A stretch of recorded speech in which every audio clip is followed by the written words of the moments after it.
The Shameless Picture Show is part of the Cinepunks Network. If you like The Shameless Picture Show and you want to hear other great shows like it, make sure you check out the Cinepunks Network. You can find them at www.cinepunks.com. That's CINEPUNX. There's other great shows such as Cinepunks. There's The Carnage Report, Cinema Smorgasbord, Fat Girl Hacks, Loud, Fast, Philly, Tomb of Ideas, and Twitch of the Death Nerve, and so much more. If you like punk rock and you like movies, make sure to go to www.cinepunks.com. And let's not forget the sponsors for the Cinepunks Network. We have the Lehigh Valley Apparel Creations. They are the premier screen printer of the Lehigh Valley with service to the whole country, professional and personable in a way that only a DIY business can be. They also have ridiculously low prices for whatever your screen printing needs may be. You can visit them online at xlvacx.com. That's xlvacx.com. Lehigh Valley Apparel Creations. We also have the Essex Coffee Roasters. All their coffee is roasted to order. They have high quality beans, bunch of apparel, and tea available. They are bringing high quality coffee to the masses without the pretentiousness. Use the code CINEPUNKS for 10% off your first order. You can visit them at www.essexcoffeeroasters.com. That's ESSEX, coffeeroasters.com. Once again, use the code CINEPUNKS for 10% off your first order. One of our newer sponsors here at the Shameless Picture Show is Kino Lorber.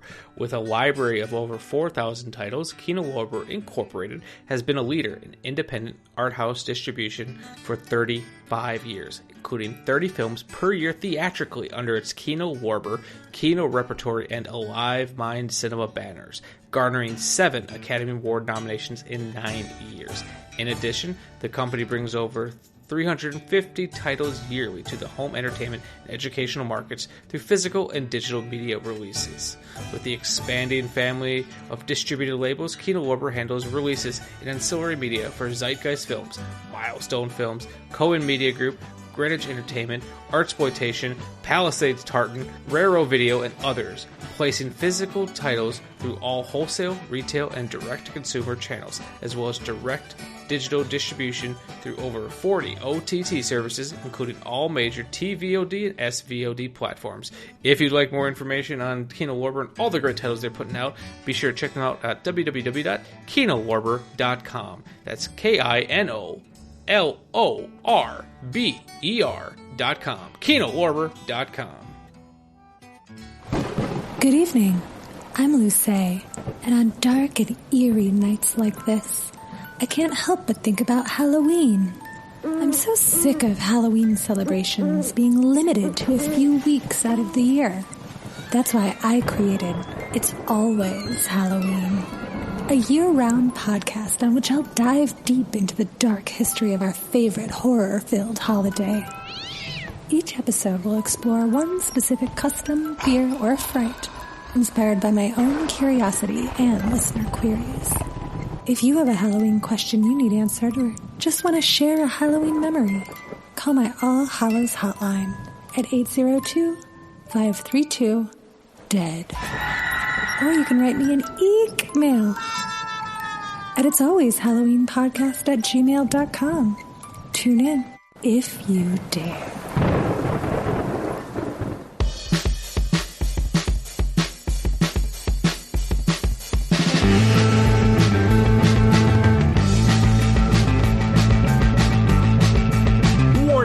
This movie podcast actually discusses movies. Be aware that it may discuss any of the following elements: endings, surprise twists, unexpected cameos, and all manner of spoilers. If this doesn't appeal to you, why listen to a movie podcast? Without further ado, please enjoy our feature presentation, The Shameless Picture Show. Hello and welcome to another episode of The Shameless Picture Show. I am your host, Michael Viers, and joining me this week is Lucé Tomlin-Brenner. Lucé, for those who don't know, is one of the hardest working people in the sphere of film culture and entertainment. Her bio on Letterboxd has her described as a comedian, filmmaker, VHS collector, video store clerk, and host of the year-round podcast, It's Always Halloween. She's also more than just a video store clerk. She's actually co-manager of Videotech, which is LA County's premier indie video shop.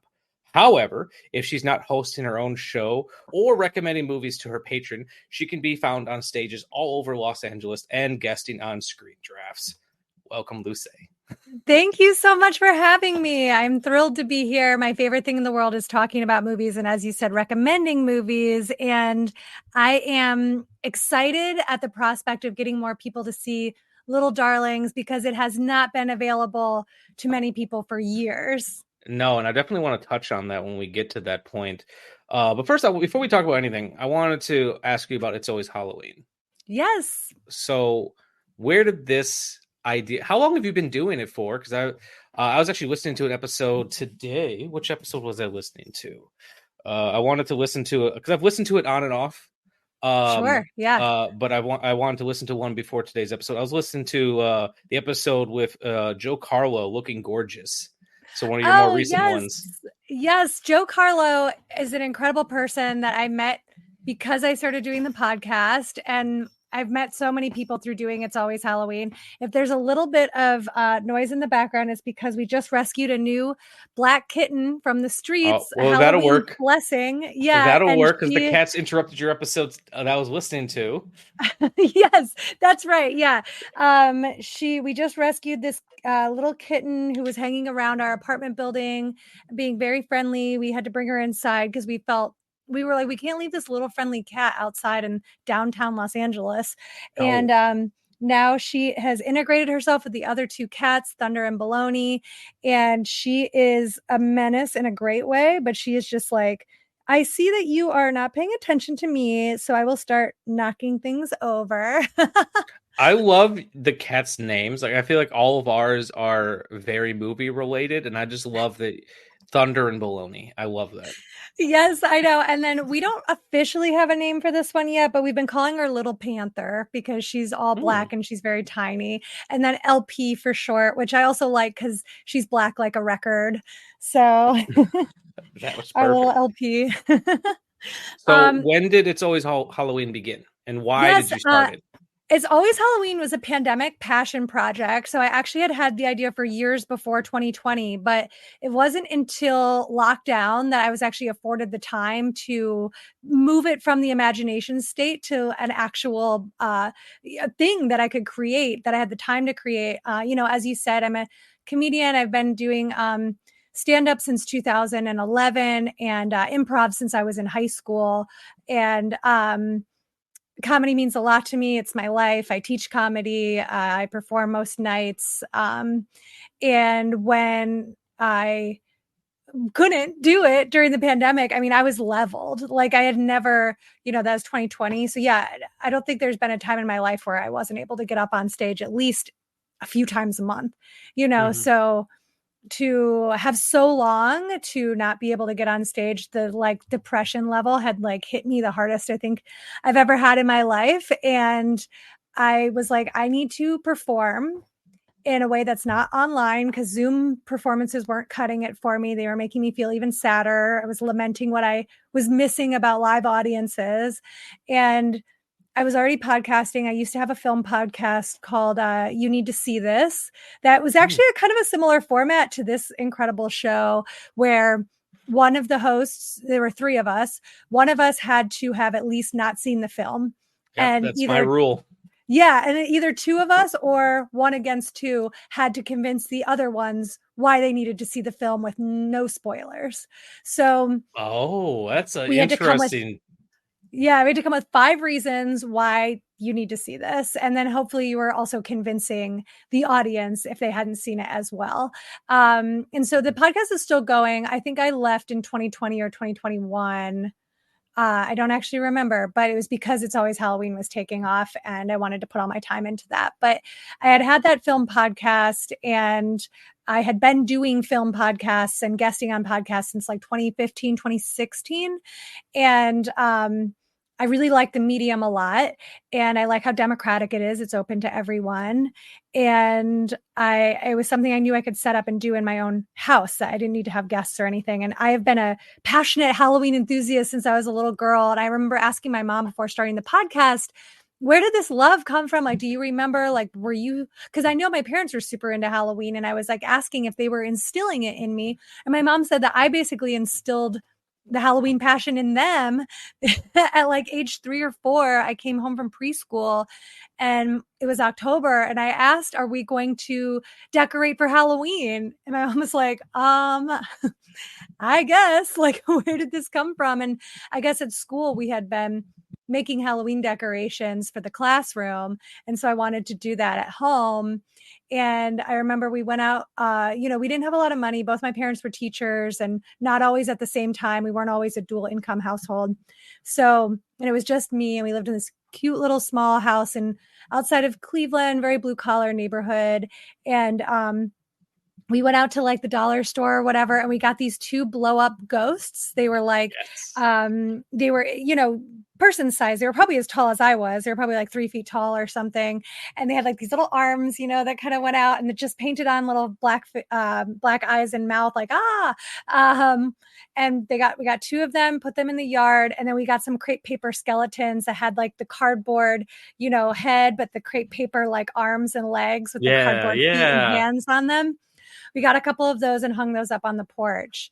And I do remember that, but I didn't remember that I was the instigator to it. And my mom was like, that was all you. You like demanded essentially that we do it. And we had a meager budget, but it was very sweet that my mom prioritized that and and then ever since then, every year, I think we kind of built on that small, collection until by the time I moved away from Ohio after college, my mom sent me with a bunch of Halloween decor so that I could decorate like my first apartment and stuff, which was really sweet. And so, yeah, I've loved Halloween my whole life. I've also been a very like curious person.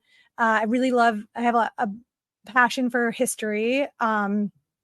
It's nothing like I studied a little bit of history in school, but it's never been like an academic focus of mine. It's just like a hobby. I just love learning things. And I always want to like get to the root of something. And Halloween is a thing where I'm like, clearly there's so much tradition here that goes back to ancient times, and podcasts and books and websites. It'd always be like a little bit of details about stuff, but every Halloween I would look for something that sort of had the lore treatment, with Andrew Mankey, or like, Stuff You Should Know would always have like one Halloween history episode a year. And I was like, there needs to be a whole podcast that's actually about Halloween, not just movies, not just like one episode a year. And so I sketched out this whole plan. I went to my producer friend, Pete, who was working on You Need to See This with me. And I pitched it to him and he loved it. And a couple of my other podcast friends, I pitched it to them. They gave me a lot of advice. And yeah, I worked on it throughout the summer of 2020. And then I launched it in September of 2020. And there were history episodes and these call-in episodes called Small Frights, which was, for people to call in or either write in and share their personal Halloween histories, any questions that they had, recommendations that they have, urban legends from wherever they live. And I think because it was, what we made were very good product, but it also, I think people being home and like needing like a sense of coziness, a sense of inclusivity, they really glommed onto the podcast and it became really popular really quickly. And I was just getting this influx of like calls and emails, and the Small Frights episodes ended up becoming so popular. And I became so like my inbox was just like exploding. And the history episodes were like, as lockdown ended and everybody got vaccinated and there were expectations to get back into theater and film, and I was getting film jobs, I dialed back the history episodes to not be every week and focused on the Small Frights episodes, and realized, I don't know, maybe a year and a half ago, that these Small Frights episodes were history episodes also, because I'm preserving history from people all over the world at this point, their personal histories, which, that mounts up to cultural history. It's a living document of personal history. Yeah, exactly. And so now we have this incredible patchwork of people from all over America. I live in Los Angeles now, but like all over places I've never been to, not people I wouldn't interact with. I love people. I'm down to get to know almost anybody if they're not being, outwardly hateful or bigoted towards me. I'm a very open person to getting to know everyone.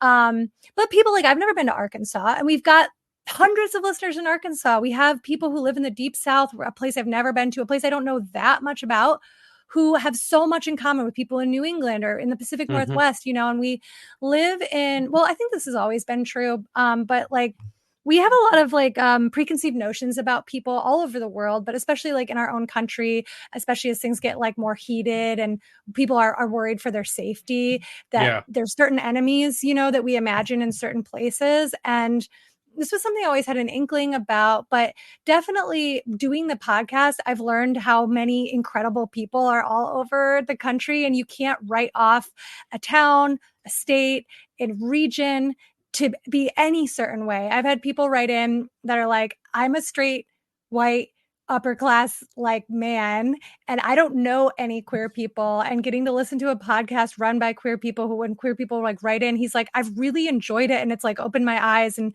not that he was admitting to being like a hateful person or anything, but like just being like, through your podcast, I get to like interact with the types of people I would love to interact with, but I don't know any because I live in a small town, you know. And like hearing that kind of shit is like, you know, colloquial, hearing those types of stories, I don't know, they've been very empowering for me. And I have focused a little bit more on these episodes where people are in these conversations sort of with each other.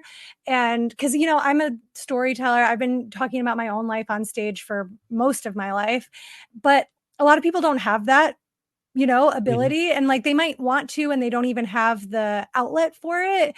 Or they might be too nervous to get up on stage, but they can call in a podcast and just like talk to a telephone number. You know what I mean?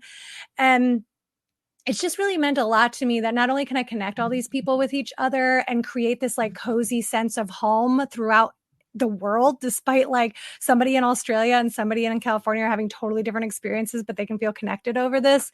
That means so much to me. And then just giving people a platform to share a story publicly that's never left their family before, you know? So it's incredible. I know it's like my own work, and I'm like, my work is incredible, but I really feel like a deep, passion for it and ownership over it. And my dream for the podcast that I want to combine my two loves, Halloween and filmmaking, is that I want to turn it into a documentary series. And it's something that I'm in the very beginning stages of right now, and I haven't talked about publicly that much, but my goal. Do you want me to cut this little bit out? Or? No, okay. no. Keep it. No, it's just, I would love to tease it a little bit, you know? No, because like I hear all these incredible stories from people about like their grandmother who handmade their costumes, and they're like passing them down, and like these fall harvest festivals that are in this really small town that no one's ever heard of before. This one person who makes these apple cider donuts who's famous in town, you know, all these great stories. They sound good. People love them, but I want to see it. You know what I mean? I want to go to people's homes. I want to see the things that have been passed down. I want to go to their towns. I want to see these events that are so important. If you ever decide to, if this happens, I'm not going to say if it happens, and when it happens. When it happens, exactly. When it happens, if you ever come over, I guess, to Wisconsin, I could give you a guided tour. I would love that. And see, that's exactly what I'm talking about. I want to do that kind of thing. And my one of my best friends who I've been working with for like 10 years on comedy stuff is interested in working with me as a producer on it. And we were just talking about how we think we want to do it as like regions. So like a documentary series where it's like, it's always Halloween in New England. It's always Halloween in the Midwest. It's always Halloween in the Pacific Northwest. You know what I mean? Yeah. And like picking areas and focusing each season on one of those areas. So we definitely, I mean, the Midwest will always feel like the most Halloween-y place to me because that's where I'm from too. So yeah, we definitely will. I mean, like I said, we're in the very beginning stages of it, and it's going to require a lot of fundraising because I've been researching grants for a year and there's just nothing that's coming through based on like what we need. Yeah, it's unfortunate. A lot of grant programs for filmmaking really want you to be traumatized. Like they want you to be, they want you to use your identity to be like, I'm going to make a film about how hurt I am, how hurt the community is. And like, yeah, certain things do need to be told. Like, yes, there should be climate crisis movies. I agree. But like, there should be movies about water. Like there should be movies about Native communities. But what they're doing is they're asking people who have already kind of suffered to just use their identity like as entertainment in a way, you know? And I'm like, why aren't there grants for horror and comedy and documentary subjects that aren't about difficult things that have happened? Like all of those stories matter, and people can see themselves in positive stories too. They don't all need to be about like the worst thing that's ever happened to you as like a woman, you know? I completely agree. And there's a period of time where I was applying for grants, and you know, as a seemingly straight white male, there's not much out there for me, and I'm fine with that. But then I was also noticing the things that were getting funded, like you said, were just all really dour and dark. And like I said, sometimes you just need something fun to get made. Yes, or something inspiring, exactly. or something, I don't know, something different. You're making such a great point. And this is something I really believe in, that I have been, you know, kind of trying to underscore my whole adult life working in entertainment, is that positive things also have the ability to change things, because when people are laughing, it's easier to get to them. You know, like a lot of my comedy is very grounded in my feminist background. And my class background, because that's my experience. That's what matters to me. But I'm not preaching anything. But it's like I can't separate being like a queer, poor feminist from my point of view. Like my lived experience is what helps me figure out what is interesting and what's funny. And like, if I'm able to talk about certain subjects in a way that makes everybody laugh, they're going to be a lot more open to me as a person. And I think that's happened a lot with the podcast. I've created something that's really comforting for people. And yeah, and I'm hearing like, wow, I don't know any like bisexual women who live in LA, and you've really opened up my eyes to like people living a different way. And I feel more open-minded now. And I'm like, that fucking rules. It's because I'm not preaching or like demanding or holding people to like a standard that's most people can't, you know, ever reach. Cause I don't think that helps move the needle at all to be like a cop to each other. You know what I mean? I definitely agree. No, I like what you're doing with It's Always Halloween. It definitely is a cozy listen. That's what I like about it. Thank you. And I also like the stories you're telling. I want to pick up that copy of The Raven that you did. I want to pick up the vinyl recording of it. And if any point you want me to come on and tell you about the wedding again, I'll be happy to do so, or even talk about Treehouse of Horror, since we're both mutual Simpsons fans. I would love to. God, I love the Treehouse of Horror. We should do an episode on that, because that really I volunteer as tribute for that one. Okay, great. I'm taking a note right now. But yeah, thank you. No, I was really excited when you talked about how you were listening to the Joe Carlo episode.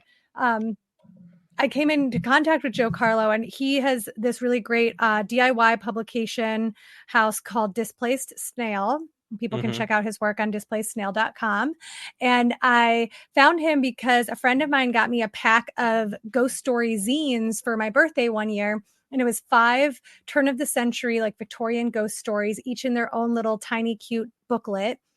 And I started reading them for Patreon bonus episodes for It's Always Halloween.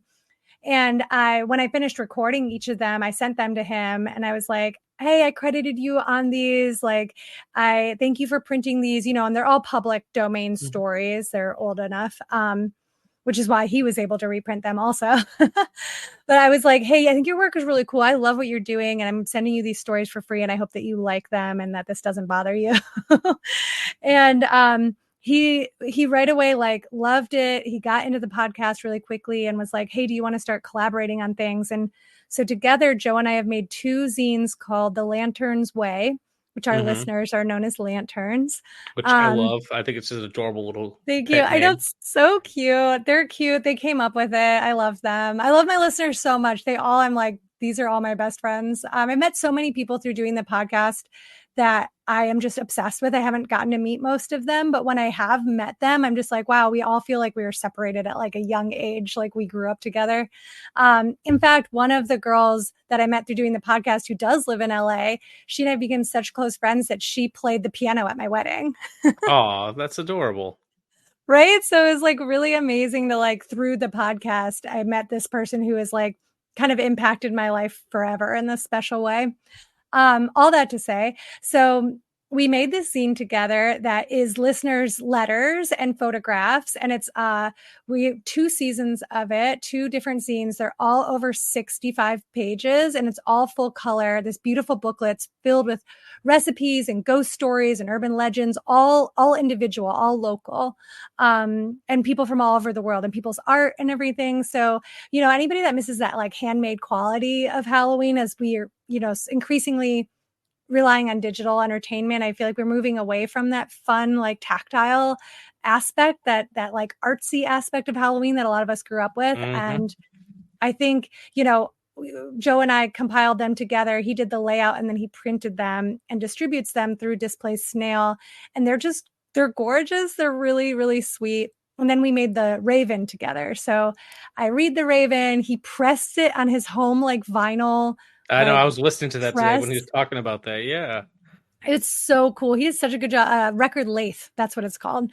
So yeah, we have a pressed version of the Raven that I read. Then it comes with a zine, like a reprint from this like 1800s book that he has of the Raven with like these original illustrations.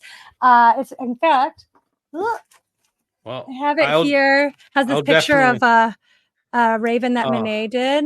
I'll definitely be picking this up. I've had my eye on it for a little bit now. Oh, thank you. And we're doing a new record, which we were talking about on the podcast. We're doing a pumpkin themed record together. I've heard that. And he just like last week texted me how it looks. And it's a record shaped like a pumpkin and painted. It looks like this gorgeous pumpkin and it's a record. It's like, it's so cool. And so it's going to have some poems and stories. It's going to be a short record again, but it's going to have a zine filled with pumpkin illustrations from our listeners and little stories and stuff. So we're doing more work together. I love Joe Carlo and I wouldn't have met him without the podcast. So I don't know. It really brings people together. And I really like, after years of sort of doing a film podcast alone, I really like doing this podcast where I feel like I have thousands of people next to me sort of, you know, contributing. And it's something that I feel like I've gotten to make with people all over the world, which just feels very unique and really warm and fuzzy. I completely get that. So like this show, originally when I did this for the first probably like 6 years or give or take, I had a co-host, my one of my best friends. I met, he's a filmmaker, actually lives out in Maryland, but he's from Milwaukee. We met each other at a film festival. Oh, cool. And we did this podcast together, and then just through personal reasons he had to step away. And I had the thought, I was like, okay, I could either get another co-host or I could challenge myself and get different guests every week and kind of start creating film friends, essentially. I love that. Just because I like to tailor the episodes to the people. So I completely get it. Like I've met so many people from doing this show that I feel closeness to. Yes, absolutely. I do. I love podcasting. I love the deep dive conversations that it forces you to have with people that maybe you can't, like you and I can't necessarily get a beer together because we live in different places right now. But like, this is like really quality time that we can have. And I think as you get older, you do need to structure things sometimes through creative outlets to like make sure you're making time, you know? I completely agree. So before we move on to our episode, I want to ask you one more question, and maybe this will be a whole another can of worms. But I wanted to. I was thinking about this all day today. So you are a proud video clerk. You work for Videotech, which is not a place I've ever gotten to go to. But I follow so many video stores on Instagram just because I am a sucker for video stores. We don't really have one here in Wisconsin. We have one. They're called Blast Radius. But they're not a video store in like that of like Scarecrow or Videotech where, you know, it's kind of trying to be a library for cinema. They cater to a lot of VHS and boutique labels, which is great. You can rent anything that's on the shelf. But if you're going there specifically trying to find a copy of, say, something like When Harry Met Sally, you're not going to find it there. Your collection is very small. You have to kind of go in there with no idea of what you want to see. Like you could probably find Blood for Dracula there, but you're not going to find something a little more common. So I use a lot of the library. But one thing that has always kind of been I try not. I'm not a very pretentious person when it comes to cinema. I have pretentious tastes, but I try not to gatekeep and be pretentious. However, as someone who watches horror films all year round, I try to cater my Halloween watch list because like for a lot of people, it's their only time of the year they watch horror films. But for me, I can't bring myself to watch Texas Chainsaw Massacre because it doesn't feel like the right vibe. Maybe Texas Chainsaw 2, that one, maybe. But I wanted to ask you, as a video clerk and a person who watches so many films, what is your mantra when it comes to your spooky season watch list? Like, how do you Great kind of question. curate this? I wanted to ask you this, and then we can move on to our topic at hand. I love this question. Thank you. I don't think I've ever gotten it before. Okay, so for Videotech, for the last 2 or 3 years, I have put together a Videotech recommends list, which I ask all of the other clerks and the owner to supply me with like their top like 5 recommended horror films for this year. And it doesn't have to be recent, but it just needs to be like not the films you recommended in past years. Yeah. And then I put together like a watch list for every day of Halloween. Like, here's your video, your friendly neighborhood video clerks recommend you these off the beaten trail sort of horror movies for October. So I put that watch list together for our customers and, anybody who sees it online. And that I tend to try to watch as many films from as possible, since I know that people will ask me about them. And, because my coworkers love these films and there's a lot on there I hadn't seen before. Yeah. So I try to do that. I have never made it all the way through one of those watch lists because October is my craziest work month. And the month where I do also have my own like bucket list of things. I think my dream, if I could do everything, would be to watch a movie every single night. I just like, that's me too. I'd rather watch a movie than a TV show most times. Absolutely. Too. Absolutely. I mean, hell, I'd love to do a double feature every. That being said, before I was recording this, me and my wife were watching Dawson's Creek. So, sometimes TV shows will seep their way in. Absolutely. No, same. But I do prefer film. So I try to, I always have stuff that I am playing. Like I have certain movies that to me always feel very Halloween-y. And again, I'll watch them all year. Like you said, I love horror movies. So I watch horror all year round. But there's certain things that I'm just like, I love watching it over and over and over in October. So I'm sort of a repetitive, like I always want to have a movie on in October. Nostalgia watching too. Yeah. Like The Others, for me, it's like one of my all-time favorite movies. And even though it doesn't take place, explicitly in Halloween or October, to me, it is like the essence of October. It's got the aesthetic. I've not seen the movie, but foggy. I know kind of how it feels. Oh my God. We gotta do that movie. Hey, we have another episode we planned. I'm gonna write that down. Yes, I'm gonna write that please. down. Yeah, I'll come back in October. It's misty. There's so much candlelight. There's dark shadows. Like there's a mystery at the center. There's a seance. Like it just feels like Halloween to me. A lot of the gothic stuff. So like Crimson Peak. That's a lot of what I watch. Like Haunting. Vincent Price is my favorite actor of all time. With Burt. Oh my God! Have we talked about this? I'm obsessed with Vincent Price. I always call him my bisexual king. Yeah. Yes. So it's Vincent Price, and then shortly after, Burt Reynolds are my 2 favorite actors of all time. Nice. And House on Haunted Hill is my favorite. That's the one I'm always rewatching. And Abominable Dr. Phibes is my favorite. God, it's beautiful. Because I love the colors. It's romantic and it's the monster wins. It's just fucking beautiful. Yes. Oh my God, I love it. Yeah. See, I definitely will do a lot of the classic horror. I like black and white. I love Carnival of Souls. I think that's a fantastic. So good. I also lean towards. I don't like calling them kids movies, but a lot of the family friendly kind of like gateway horror film. So I actually wrote a piece for a website called Cinepunks not too long ago. They're actually they're the host of this show as well. I wrote a piece about a very underseen movie, ironically, that stars Burt Reynolds, called Frankenstein and Me.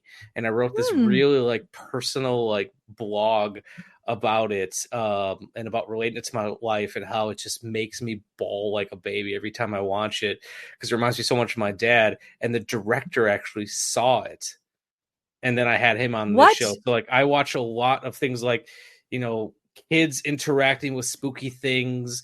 So like Yes, like that one, Monster Squad. Monster Squad, When Good Ghouls Go Bad, and just these like Disney had a lot in that canon for a while too, like Under Wraps, which was like the first Disney Channel original movie. And so I lean towards a lot of nostalgia watches, like things set on or around Halloween, or movies that just feel fall like. Like there's this movie called Hellmasters that I love. That's not set on Halloween, but it has real thick atmosphere. I think it's shot in Detroit. I think the guitarist for the Stooges has a small role in it too. Oh, and it's just, amazing! It just feels like if Suspiria was shot in the fall in the Midwest. That's how it feels. That sounds perfect. It's called Hellmasters. Vinegar Syndrome put it out. Oh, nice. Okay, cool. Yeah, I really like the new Scary Stories to Tell in the Dark movie because that takes place on Halloween and it has like that great atmosphere and reminds me a lot of those movies from when we were younger of like kids interacting with dark things. That's my jam. That's why I loved like Are You Afraid of the Dark so much as a kid. And yes. Oh God. Yeah. So terrific. I would like to rewatch all of those. And we were just making this joke about not wanting to do as much TV, but I never saw every single episode of that because we didn't have cable growing up. So I'd have to watch it at friends' houses at like sleepovers and stuff. So it's I would love to sit down and watch all of it. There's not an official release of it, but it's out there.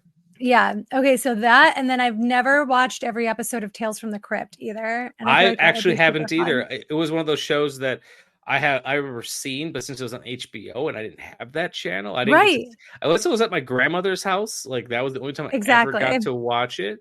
So that's a show I like. Same thing. Like we talked. Like TV shows aren't normally our thing, but I make exceptions. And I watch TV, but it's I'd much rather watch a movie every single day. I guess lastly, I'll just say I love the Halloween franchise. I love it, and I'm so dedicated to it. And I even have a Halloween tattoo. Oh my gosh, you have a Cult of Thorn tattoo! Yeah, and then this is not Halloween, but a Mickey Mouse that's shaped like the shining carpet. Oh my God, incredible! What a combo! Yeah, the original franchise going through Halloween Resurrection, I am so into the different storylines, where you can follow the daughter storyline, or you can follow through H2O and Resurrection, or the Cult of Thorn. Can I give you just a really hot take that no one ever agrees with me on when it comes to the Halloween franchise? Please, because I'm obsessed with it, and I've watched it all dozens of times, and I've been on many podcasts specifically about this, so I am like, I'm here for it. Halloween Resurrection is a significantly better movie than anyone gives it credit for, because Rick Rosenthal actually tries to make that movie like a John Carpenter movie. Yes, I know what you mean. Everyone shits on it because of the Busta Rhymes thing and the kind of meta, like Miramax-y, aesthetic to it. But the simple fact that he actually recreates the Halloween house, which no one has done since he made Halloween 2.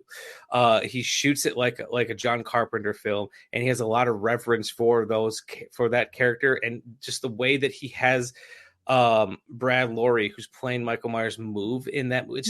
He is trying to make a John Carpenter Halloween movie, and I will defend the shit out of that movie. I like them all. I like every single one, even the new ones, for one reason or another, but I think people are too hard on Resurrection. I think people are too hard on Resurrection. I love that argument. My argument for it has always been that it is an incredible time capsule for a time in the internet that went by in the blink of an eye. Yep. This early web series, it was so ahead of its time. And now, of course, it's immediately so dated, but it captures like a feeling being on the cusp of the internet in such a perfect way that only a handful of horror movies did at that time. And I love it for that. And I think the thing that kills it is that I think the Jamie Lee Curtis death sucked, but she wanted to die. She asked to die in that movie because she said she never wanted to come back and do it again. So I hate her death in it, but it was requested. And then I think that the cast is bad. The kids who all get killed, the college students, are just the worst. I wish they could have gotten better college students. Yeah, like everyone, like I said, once again, everyone shits on Busta Rhymes, but he's actually one of the highlights of that movie. Busta Rhymes is the best part of the movie, other than Michael Myers. Like, and the kid, what's that kid's name? Tyra Banks isn't too bad. She's not bad, no. And the kid who like ends up saving the day on the instant messenger, I thought was really good too. But no, Busta Rhymes is, I think, one of the only people who agrees with the reality of the world. And he's like 100% grounded. And I don't understand why people are so hard on it. And he also people hate on his like, quippy line, like, what is it? Trick or treat motherfucker. Trick or treat well, motherfucker. People love the same shit in 80s movies. People say the same stupid shit in Chopping Mall, but no one shits on Chopping Mall. I don't even think of Chopping Mall because you mentioned on your podcast I was listening to. Yes, I also love Chopping Mall. I do too. I just that was the first 80s movie that came to mind was Chopping Mall. But people love all those quippy things usually. But when it's done in, I don't know, I think just people have a hard time liking anything after the year they were born. Well, yeah, that makes a lot of sense. It's also like that movie's considered bad, right? And it's like, no, here's the thing. Here's my hot take is that if somebody at Fangoria wrote an essay about that movie being good, people's perspectives on it would turn in a fucking heartbeat. Well, because maybe that's what I need to do. Maybe that's what I don't have a connection to Fangoria, but maybe I'll have to write something. Or Bloody Disgusting. I mean, I just think that like no one will pay it. Like nobody gave a shit about a Hello Mary Lou Prom Night 2 until like there was some type of think piece on it in Fangoria, and then everyone started talking about how much they love that movie. Same thing with like Jason Goes. People say that Jason Goes to Hell. People hated that for the longest time, and then someone was like, you know what, this movie's actually pretty tight, and people just Jason. Yeah, it is tight. And like, okay, I remember people not liking that movie. Yeah, though. I remember people hating that movie. Yeah, it's bandwagon. So much of like film, appreciation is just people who want to be like, yeah, love it. Yeah, hate it. And I'm like, there's only like 500 actual film fans and then a bunch of yes men. Yep. But speaking of summer camps and movies that we love. Yes. That was my transition. I knew it would come up. All right. So as I said, I usually write a long little intro, so I'm just going to read that. Bear with me, and then we can talk about the topic at hand. So on today's episode of the Shameless Picture Show, we are discussing a film that I know Lucé loves, and it is one that has been on my shame list for a very long time. Actually, since I probably heard about it, I think I heard Brian Sauer talk about it for the first time on like Pure Cinema Podcast or something like that. A movie called Little Darlings. However, thanks to Justin LaLiberty and his passion project Cinematique, I was finally able to see this film in the best way possible. In the fleeting summer days of 1980, 15-year-old girls Ferris and Angel attend Camp Little Wolf outside of Atlanta, Georgia, as an escape from the city. Coming from different walks of life, with the privileged Ferris at odds with the scrappy, streetwise Angel, the two immediately end up in a disagreement during their bus ride to camp, which is only exacerbated by their lodging accommodations once they arrive, bunking next to one another. Fueled by their competitive peers, the two enter into a contest to see who can lose their virginity first. Angel to camper from the other side of the lake, Randy, or Ferris to camp counselor Gary. Through the trial, the two learn as much about each other as they do themselves, turning a ribald competition into budding days of friendship. At the time that Little Darlings was being made, its director, Ronald F. Maxwell, was a relatively unknown filmmaker. While he would go on to make, of all things, Gettysburg and Gods in General, I feel like two movies that everyone's dads loved. At this point, he had only made a couple TV movies under his belt. Seeing the trends of what young people were looking for, which was coming-of-age sex comedies, Paramount Pictures decided they wanted to capitalize. The original draft was written by screenwriter Kimmy Peck, but Maxwell felt it could use a little bit more oomph to strengthen the characters and brought in Daleen Young.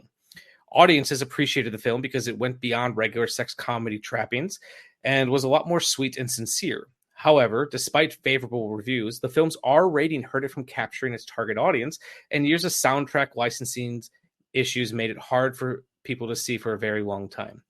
The film stars Tatum O'Neal, Christy McNichol, Armand Assante, Matt Dillon, and features a very young Cynthia Nixon as Sunshine. It was shot by Czech cinematographer Beda Batka and music by Charles Fox. And the soundtrack has names such as The Cars, Blondie, Supertramp in one of the best needle drops of all time, and John Lennon, written by Kimmy Peck and Daylene Young, directed by Ronald F. Maxwell from 1980. This is Little Darlings. Tatum O'Neal, the kid from Paper Moon and Bad News Bears, is now more adorable than ever. Look, I don't like sharing the space with you either. You keep out of my way, and I'll keep out of yours. Deal? Isn't she a little darling? And Christy McNichol, everybody's favorite daughter from TV's Family. She's sweeter than ever. Slide me something nice. Oh, isn't she a little darling? Tatum and Christy, together for the first time in the true spirit of hot-blooded American competition. Nobody can stop these girls, so if you can't beat them, join them. Little Darlings. You're entering a new era. This summer, do something special, something you've never done before. Angel versus Ferris. Whoever catches a guy first wins. You just lost $100, sucker. Now the game is on, and every male is up for grabs. What's your name, anyway? It's Randy. Don't let the name fool you. Wow, he is great, great. You'll have to do. Okay, make it look good.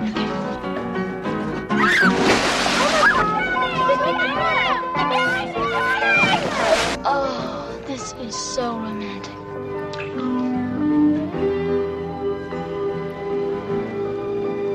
That was nice. Yeah, I've been around a little. Cavalier. I envy Juliet. Who? You know Romeo and Juliet. Didn't you love it? It was so romantic. Sure is a hot night tonight. This is better than books. I gotta tell you, this is great. There's something in that. Really beautiful. Hey, what are they gonna do about protection? Protection? Tatum O'Neal, I love you, Mr. Gallagher. Christy McNichol, I'm not a woman, Randy. in the motion picture that suddenly grows up into something very special. Little Darlings.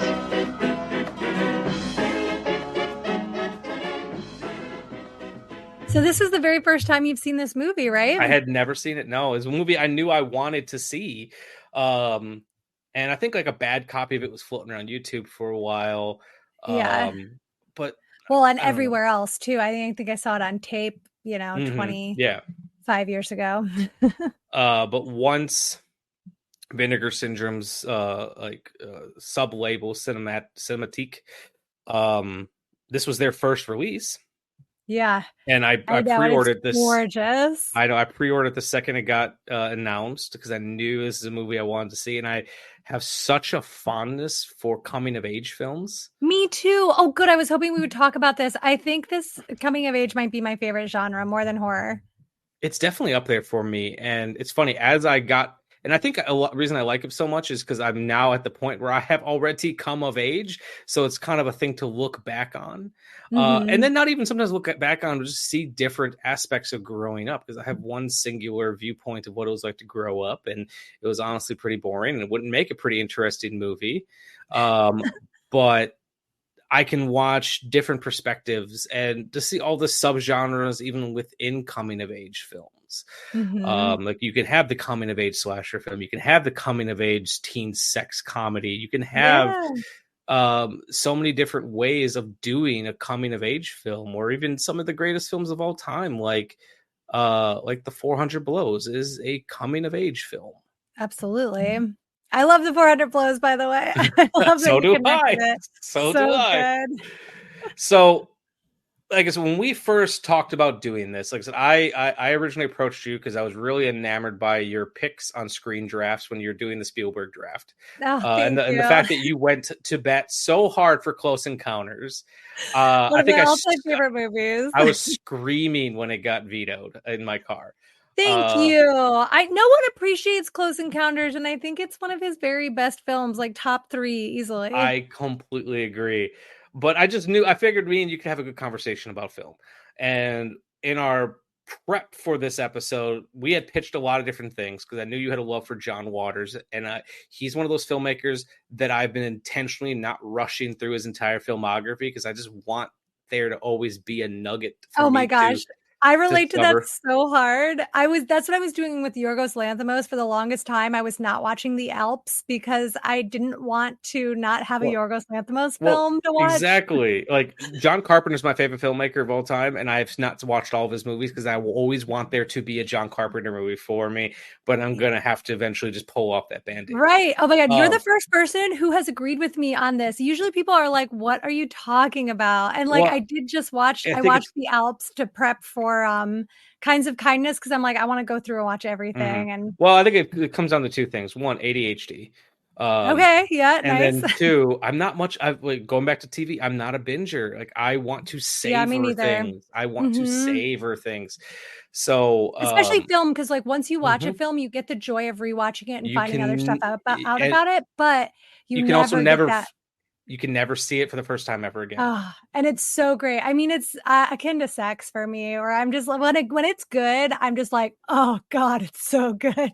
Like, it's just the greatest experience in the world. Like, I just love watching an excellent film for the first time. I don't think it might make me even happier than having good sex. Like, it just makes me so happy.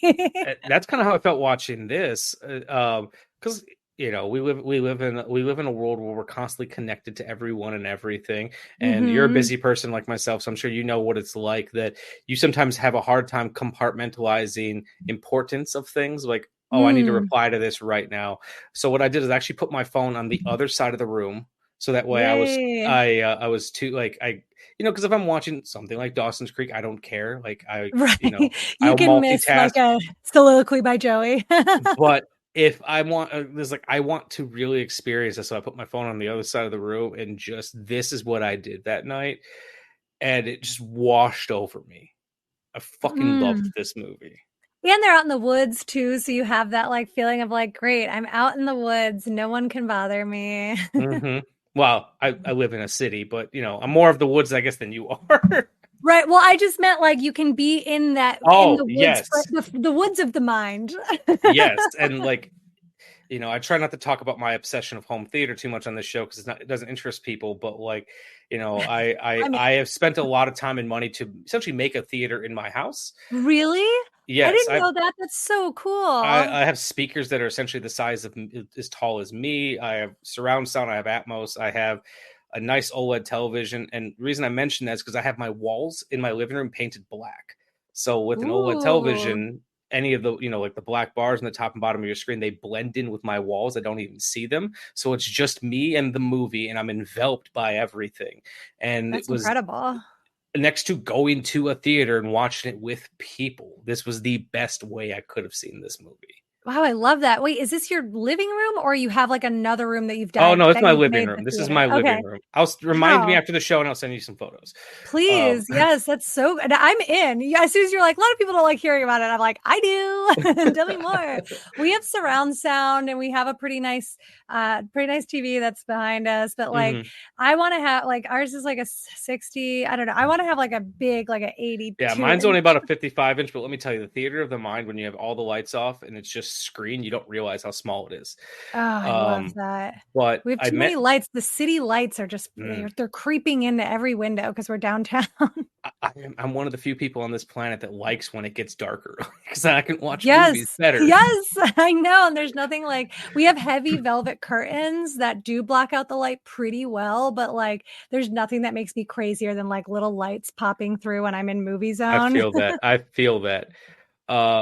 So I have not seen this movie before, but this is one that feels. When was the first time you saw Little Darlings? Oh, definitely when I was like a kid, but like not a kid, maybe like 13, 14. So right around the age of the characters. Yes, definitely around the age of the characters. And like, obviously they're much older than us. I'm a millennial. These are like Gen Xers, hard Gen Xers, but, and this was probably like not in the mid 90s. So it definitely culture-wise, the culture had shifted already by that time. But people were still smoking cigarettes a lot. And this is a movie where all the girls smoke cigarettes, which I adore. I'm sorry, this is controversial. I do think smoking is very cool. Me and my wife have talked about this. We are not smokers. We never have smoked, but we've both been like, man, it looks really cool on film. Yeah, it just look, and maybe that's just the movies, you know, too, where it's like I love feels like cinema. they're smoking so many cigarettes. It feels like I'm watching a prison movie at times. Yeah. Like, it's great. You're so right. I just adore it. And what I really love too is that like this is one of my favorite things about a coming of age movie, when they actually cast people who are the age that they're supposed to be.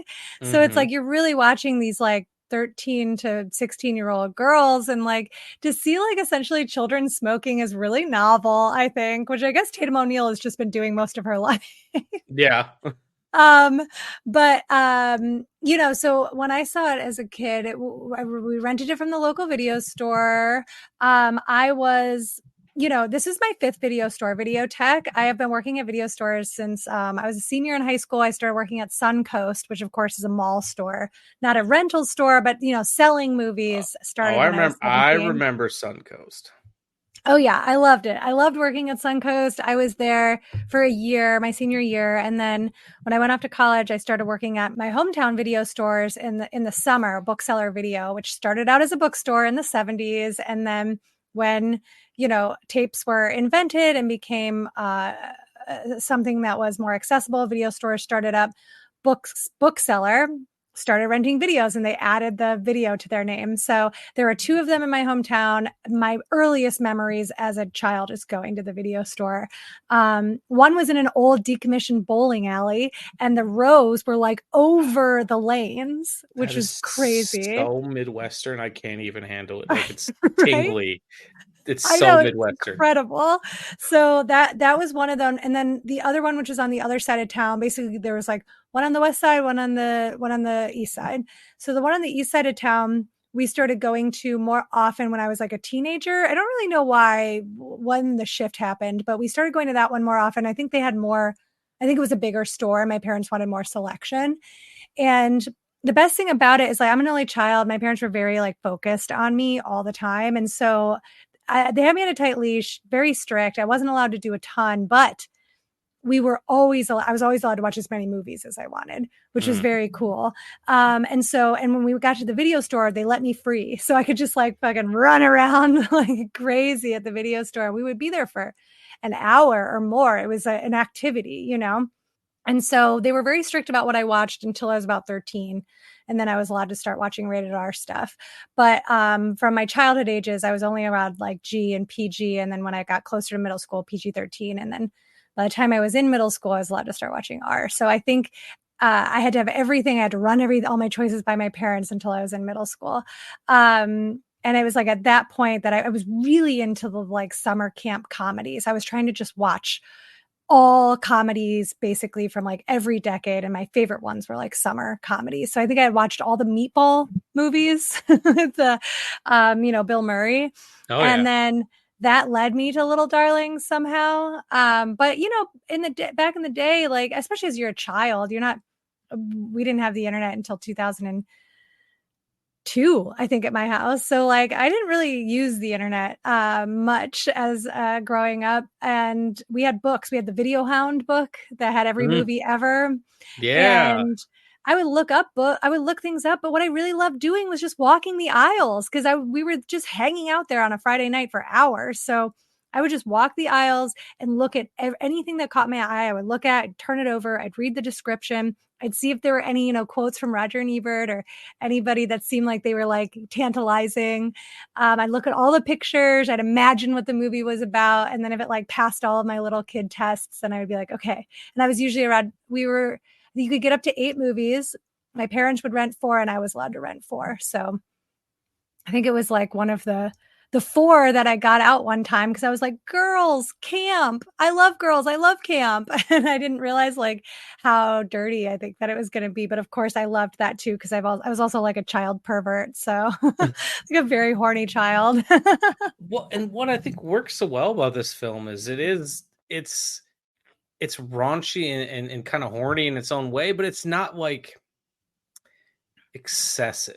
No, it's not put on the children. It feels like it's natural to where you're at when you're 14 and 15. Yeah, like it's, the simple fact that like it's a bunch of girls just watching the boys swimming. Like, that feels that feels realistic to me. Or but and then just how much heart the movie had. Like as I was watching the movie, it just felt like every scene, Christy McNichol and Tatum O'Neal were trying to one up each other in one way or another. It's it was almost like competitive acting in a way.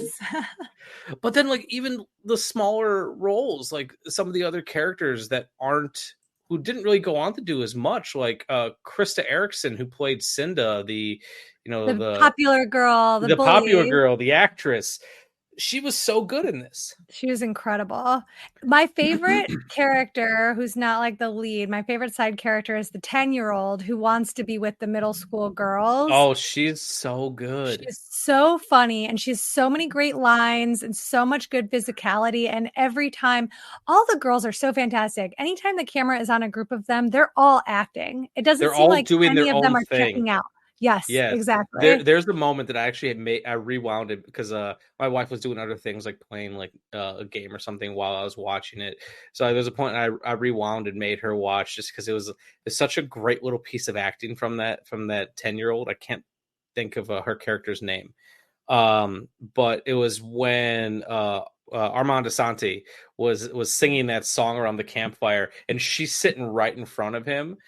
And oh yes, I love like, that part. He said, I don't remember what the line was, but he says a line, and then like I could tell she's acting through the entire scene. Because at one point she like looks up in the air a little bit and is like questioning the lyric, and I was like, oh, and almost like, oh, that's profound. And then she just starts getting into the mute. Like she's acting through that entire moment. She's not the focus. She could have just sat there and nodded her head, but she's performing. And one of my favorite things I look for in any movies, because I've spent a lot of time directing actors. Because one of my big pet peeves is I see people online all the time talking about like bad performances. I don't think most people know a good performance from a bad performance if it bit them in the butt. They think if you can just sound realistic, that's a good performance. But what I love is when you get people who have very clearly gone through acting school or like acting training, and they know what it takes to put on a good performance. They just don't have the skill necessarily to get them there, and to watch a very raw performance of someone trying to get themselves to this level. And there's so much of that in this, and some of it is just because they're young. They just haven't had as much experience. There's an honesty to it though. But they're all like performing. They're real girls. Yes, they're all performing in the most realistic and naturalistic way they know how to do. Yeah, I think that you touch on something really interesting, which is that like, they haven't had a ton of life experience, and probably not a lot of acting experience, but they, like you said, they're trained. You can tell they're 100% in. And at the end of the day, they're acting like girls, and it just like teen girls. And it just feels, many times it feels like you're just stepped into a summer camp. Like it, and that's what I really like, because there are so few, devastatingly few portrayals of girlhood on film, and it's something that we are just in desperate need of still and of course this is why I loved it right away when I saw it, to rewatch it and see it so much more beautifully than I'd ever seen it before. I was still again so struck, like, yes, times have changed. We're not, 15-year-olds aren't smoking cigarettes quite at the same rate, especially not at camp. I was really moved by how much these girls are smoking in front of adults. I was like, wow, can you even imagine? I mean, they're incredible. They steal a bus. They steal a condom machine. Yes, to steal the condom machine, which I just loved. I mean, they're such little badasses. And I found that really inspiring as a kid. I wanted to get into mischief as a kid, and I just wasn't. Like I said, my parents are very strict, and I didn't have a lot of mischief time. But I really wanted to be a bad girl, but I just like couldn't, That's how I felt. Like I was too afraid to do anything bad. I just I barely had time alone. My parents had like a fucking eagle eye on me constantly. Or if it wasn't, I was like, I had to be at a friend's house that was completely approved of, that like they knew the parent and the parent is also there watching us. And it was just like, oh, I went nuts when I got to college, because I was just like, finally, I'm alone. But like, yeah, I loved, there were a couple of girls who were like the bad girls. I remember in middle school that I was just so enamored with. who like when I'd see them smoke cigarettes or they were like, dyeing their hair, which like now it's very common for people of all ages to dye their hair. But like in the late 90s, mid 90s in the Midwest, like you couldn't get Manic Panic or Arctic Fox anywhere. Like there weren't No, wild colors you had to try to salon. you had to try to bleach your hair if you could, Mhm. and then you a lot of people used Kool-Aid. Yeah. You remember that? Remember that trend? Kool-Aid, Sun In, or you like got to the city somehow and were able to get Manic Panic at like some boutique or something. Mhm. Like, but like, yeah, I remember the couple of girls who like had unnatural colored hair that were like the bad girls.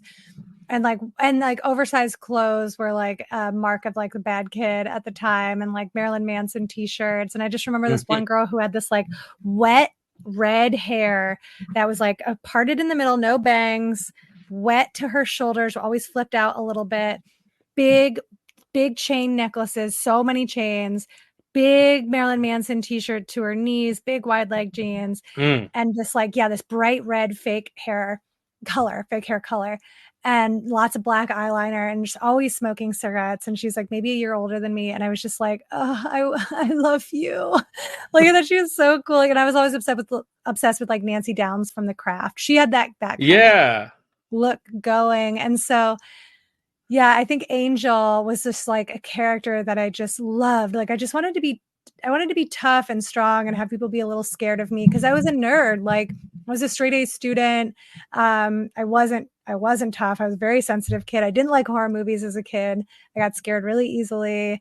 Yeah, and I think I just saw a lot of like potential in that movie when I was watching it. And I'm like, this is what I want. I want to go on adventures with other girls and steal things and smoke cigarettes and have sex. And then, like, it's interesting too to watch this movie and just see all the films that came from it. Yes, well, I was going to say when you're talking about the girls watching the guys swimming, I don't know if I clocked this at the time, but I was really struck this time about how similar it is to like almost the exact same scene in the movie Now and Then, which is also one of my all-time favorite movies, a really great coming of age movie, Thora Birch, Gabby Hoffman, Christina Ricci. And there's a scene where they're watching Devon Sawa and this group of boys skinny dipping, and they're commenting on like their penises and how they look different than they expected them to. And they're like super small, and they're like, why are they so small? And I, even just watching that as a kid, I was like, oh my God, what? Like, it felt so dangerous to be like learning about that stuff. And the scenes are very similar. And I'm like, oh, the women that made Now and Then had to have been inspired by Little Darlings, because there's also cigarette smoking in that movie, and it's a glossier because it's the early 90s instead of 1980. But I think it owes a lot to Little Darlings, and if people like Now and Then, you have to see this movie. Yeah, no, I don't think I've seen Now and Then. I've heard of it, but it's good. I'm gonna write that one down as well. I watch it really frequently. It's a big comfort movie for me. You know, Brendan Fraser is also in it. Oh wow! So it's what year was this? I want to say that it's 94. Okay, so it's still pretty early for Fraser. It's early, yeah. It's post Encino Man. I fucking love Encino Man. I love Encino Man so much. 95. Okay. By Leslie Linka Glatter. But no, that definitely sounds like something that was inspired by. But then, like, I was even thinking of like one of the biggest franchises in the 90s, the American Pie movies. Yes, I was thinking about the American Pie movies. Yeah, because it's all about losing your virginity. Yeah, and that was the entire plot of that first movie.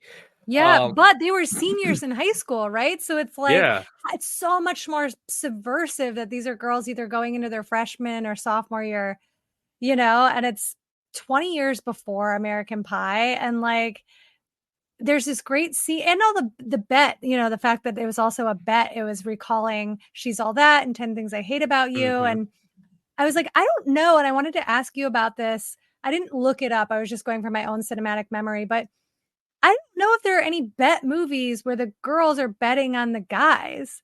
I feel like it's always the other way around.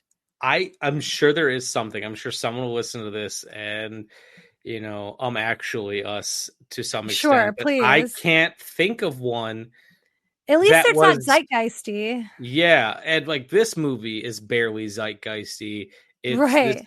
this is very cult fame Mm-hmm. movie, but because of that, it's in the zeitgeist. Mm-hmm. There might have been something, but nothing that was prolific enough that it's sticking out to me. So that Right. felt to subvert that trope, because I was even thinking like it was so common So to common in have the late 90s. yeah, to have bets towards the men and the women, or even before that. Like I feel like there was Cary Grant comedies about money when it comes to women, or maybe not necessarily money, but like promotions or what. Like I feel like that was such a common thing to have something on the line for the man to get with or marry or date or what have you, a Yep. woman, and then usually the plot ended up coming down to I don't need the money, I want her. That was usually the big moment, and I just had this smile on my face when I saw the way that this movie was being the plot. It was Mm. after Tatum O'Neal's character had lied about getting with the camp counselor, Mm-hmm. and then Angel actually had slept with Randy, and how after her moment, she wanted nothing to do with it. She didn't want to talk about it. She was really struggling with it. But Ferris, who didn't go through with it, had no problem just embellishing this story that she made up in her mind, and just seeing how the bet played out from that moment. Yeah. I was like, I oh, was this is really struck by fascinating. that. Yeah. Yeah, And because it's so interesting because they talk about how it's romancing it, right? mhm. And it's like still romantic to her because it's still a concept in her mind. So of course she would want to elaborate and talk about it, and it would be like Romeo and Juliet, and like that's a very teenage way to think about sex and relationships. And so it was interesting to see that like, oh, if you actually have sex and it's not the way you think it's going to be, you might not have that romance can be shattered. I think my biggest problem with the movie is just that like it felt so empowering for a lot of it, and then I'm like, man, it sucks that like she has sex and doesn't like it. It feels like a little moralizing. So much of the movie feels ahead of its time, and then it got to that part and it felt very much like a warning. See, girls shouldn't have sex before marriage, or they shouldn't have sex unless they're in love, and that kind of like bummed me out a little bit. See, and I hadn't considered it in that way, because I had one very distinct reading of how I thought that scene played out. Because it Mm, seemed like throughout the entire movie, Angel didn't really want to go through this anyways. And I feel like to me, that's true. it felt like it was a cautionary tale of don't do this before you're ready. Mm, Because yeah, that's a good point. she wasn't ready. She didn't want to do this. I feel like she struggled with, it was peer pressure that put her in this situation, that put her in this Mhm. bed, and then her own pride. But there definitely is a shaming aspect to it, with the way that Angel views her mother and her mother's relationship with men. Don't get me wrong, there is that aspect there, but Angel's speech after her and Randy sleep together, which that entire scene, I feel like I just need to discuss. Her speech felt very much like, I knew I wasn't ready for this. I felt like I had to do this, and oops, turns out I wasn't ready for this. Mhm. And then even just like the way that Randy, I feel like, so one thing I love about this movie is it has such a gentle hand with the way it deals with this subject matter. Any Mhm. other, a lesser filmmaker, lesser writer would have just had, because Randy stormed off, about to storm off right after they had Yeah, he sex, gets really defensive at first. Yeah. until it comes out that she had never had sex before, and then he changes. And Mhm. granted, he changes in a very weird way, because then he starts love bombing her as the movie goes on. But there's that brief moment where he goes, "Why didn't you tell me?" It was the Mhm. only time I felt like he truly cared about Angel, was that Mhm. one line where he said, "Why didn't you tell me?" Mhm. Because it Yeah. felt like to me, he felt hurt. Yeah. And we see that too when he finds out that it's a bet. He has this moment that felt very Julia Stiles, 10 Things I Hate About You. Like, it was a bet. I was your bet. Like, it's like, Yeah. wow, you don't get to really see. And I thought there was a lot, this is only his second movie. On the Edge was like a year before this. And then The Outsiders is 3 years after this movie. So he's 16 in this movie, again, like rightful age of the kids that they're portraying. And his face just went through so much emotion during that scene. And then the scene where he does find out that it's a bet, that I was very impressed with him. And I'm like, oh, this is really interesting too, to give this level of emotional depth to a teen male character, which I think even movies about men don't give men that type of depth. Even like American Pie, obviously it's like a sex comedy, but they don't really give any of those characters any depth, No, not at all. And I think that's just really, again, respectful of kids. Like, like I think I could see people being hard on this movie now and being like, oh my gosh, all of these children talking about sex. But like, kids talk about sex, kids want to have sex, like this is like they go through puberty at like a fairly young age and they get sex education, hopefully, or they hear about it from, siblings, family, and they're interested in it. And I think it's something we want to ignore because I think it creeps adults out, rightfully so. But like, I think that we need to have movies where kids are honestly talking about like what sex means to them or what they're curious about. And this felt, again, very grounded. And I do like what you said about how this is something that Angel kind of knew herself. And like, she wasn't, they're kind of portraying her as wise beyond her years, pretty often in the film, but at the end of it, she just seems very comfortable with who she is. And like, she can't really relate to the girls who are kind of trying to put on a show and be disingenuous, which I think is a very cool character trait. Yeah. I also wanted to talk about the relationship between Ferris and the camp counselor, Gary, because that dynamic of an older guy and a younger girl is something that we see quite a bit in cinema. Oh yeah. You don't see it too often from the perspective of the younger girl going after the guy. It does come up. It has come up. There's been some movies more recently that have done it, but it's usually in a way of still treats it as a predatory act. And I just wanted to get a woman's perspective on that relationship, because I've been juggling with it. There's times where I feel like it was well handled. There's other times where I was like, why does this one not bother me as much as some of the other ones do? But there's still some aspects to this. At times it felt very Mr. Bergstrom, going back to our love for The Simpsons. And other times, like, I felt like it was almost going to become more ucky than it did. Yes. That's my clinical term, ucky. Yeah, absolutely. Very clinical. I know. And I didn't remember how deep it went from when I was a kid. Because again, when you're young, you don't have enough experience to know that like adults shouldn't be treating you, certain ways. You're just like, oh, cool, I'm mature. So I don't think I thought it was a weird move when I watched it at like 14 or 15. But I was watching it with Isaac, my partner, and he's a teacher.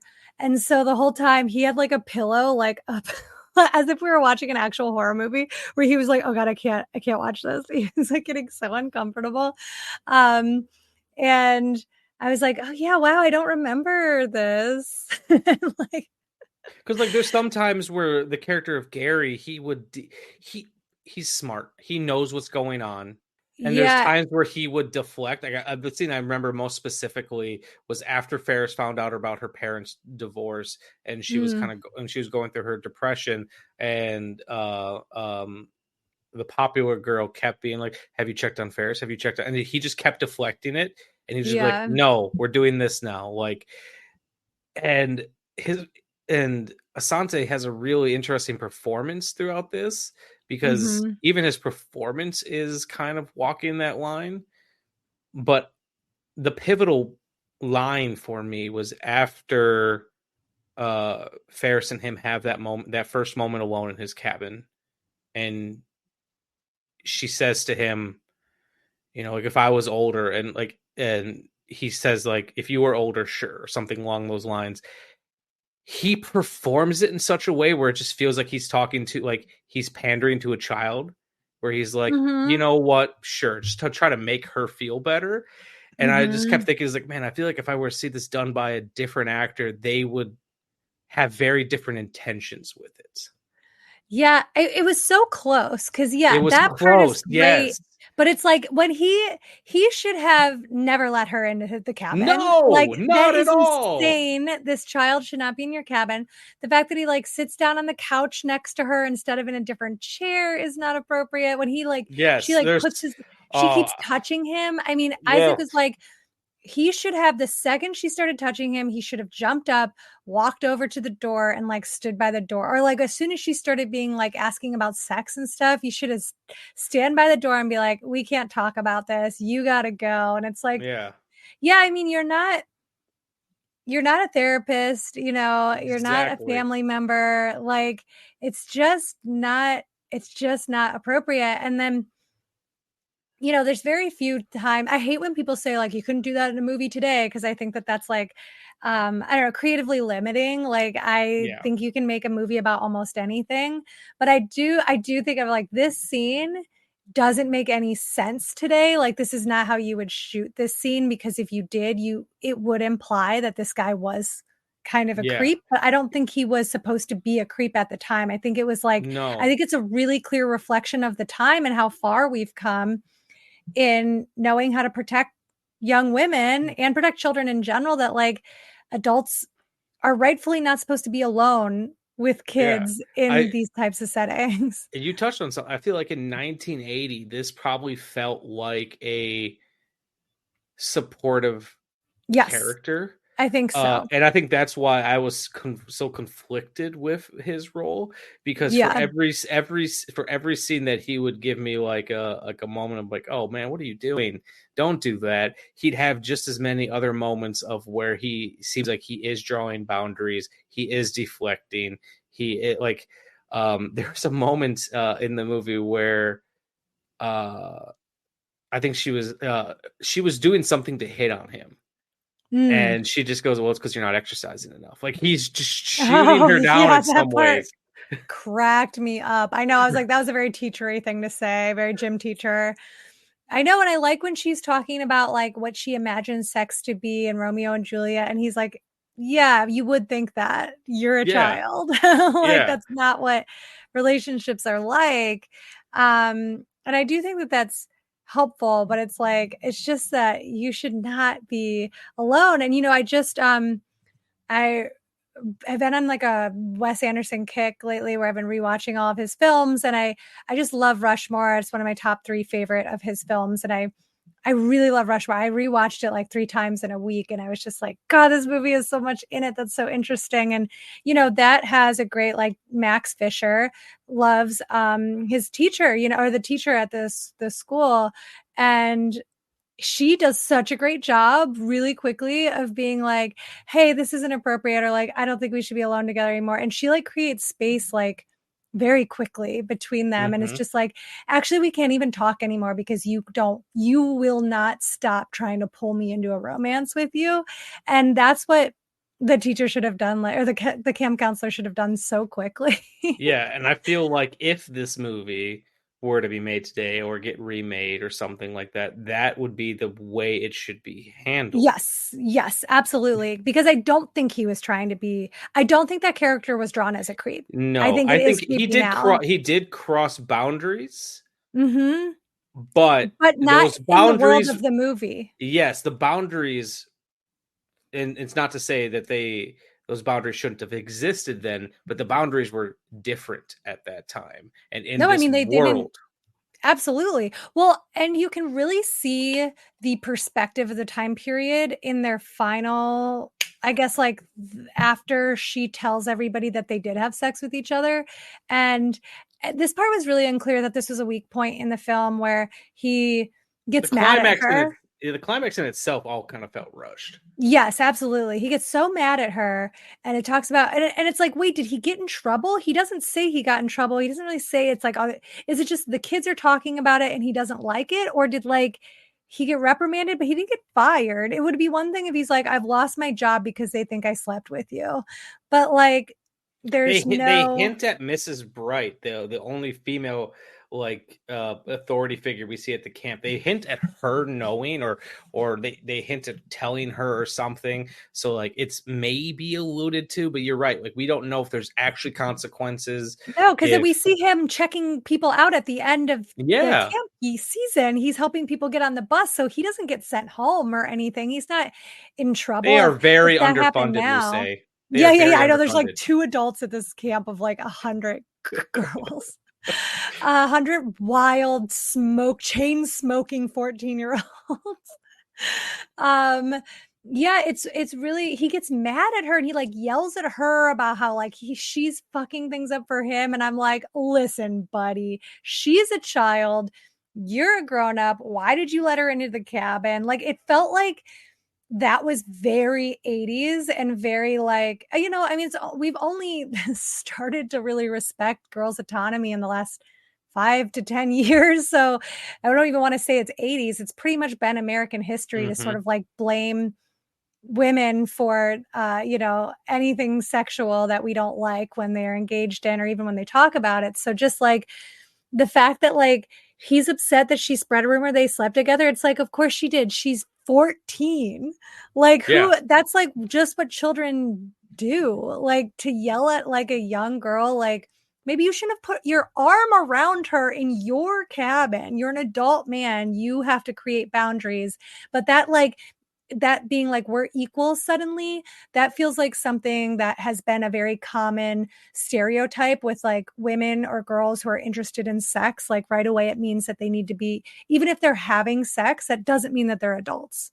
You know what I mean? Or it doesn't mean that like they are open to all types of sexual interactions or whatever. And it's like treating this little girl like she should have known better. Like, come on, her brain is not developed. She's trying to win a sex bet. And he's like, how could you do this to me? It's so disrespectful. And I'm like, you're talking to her like a wife.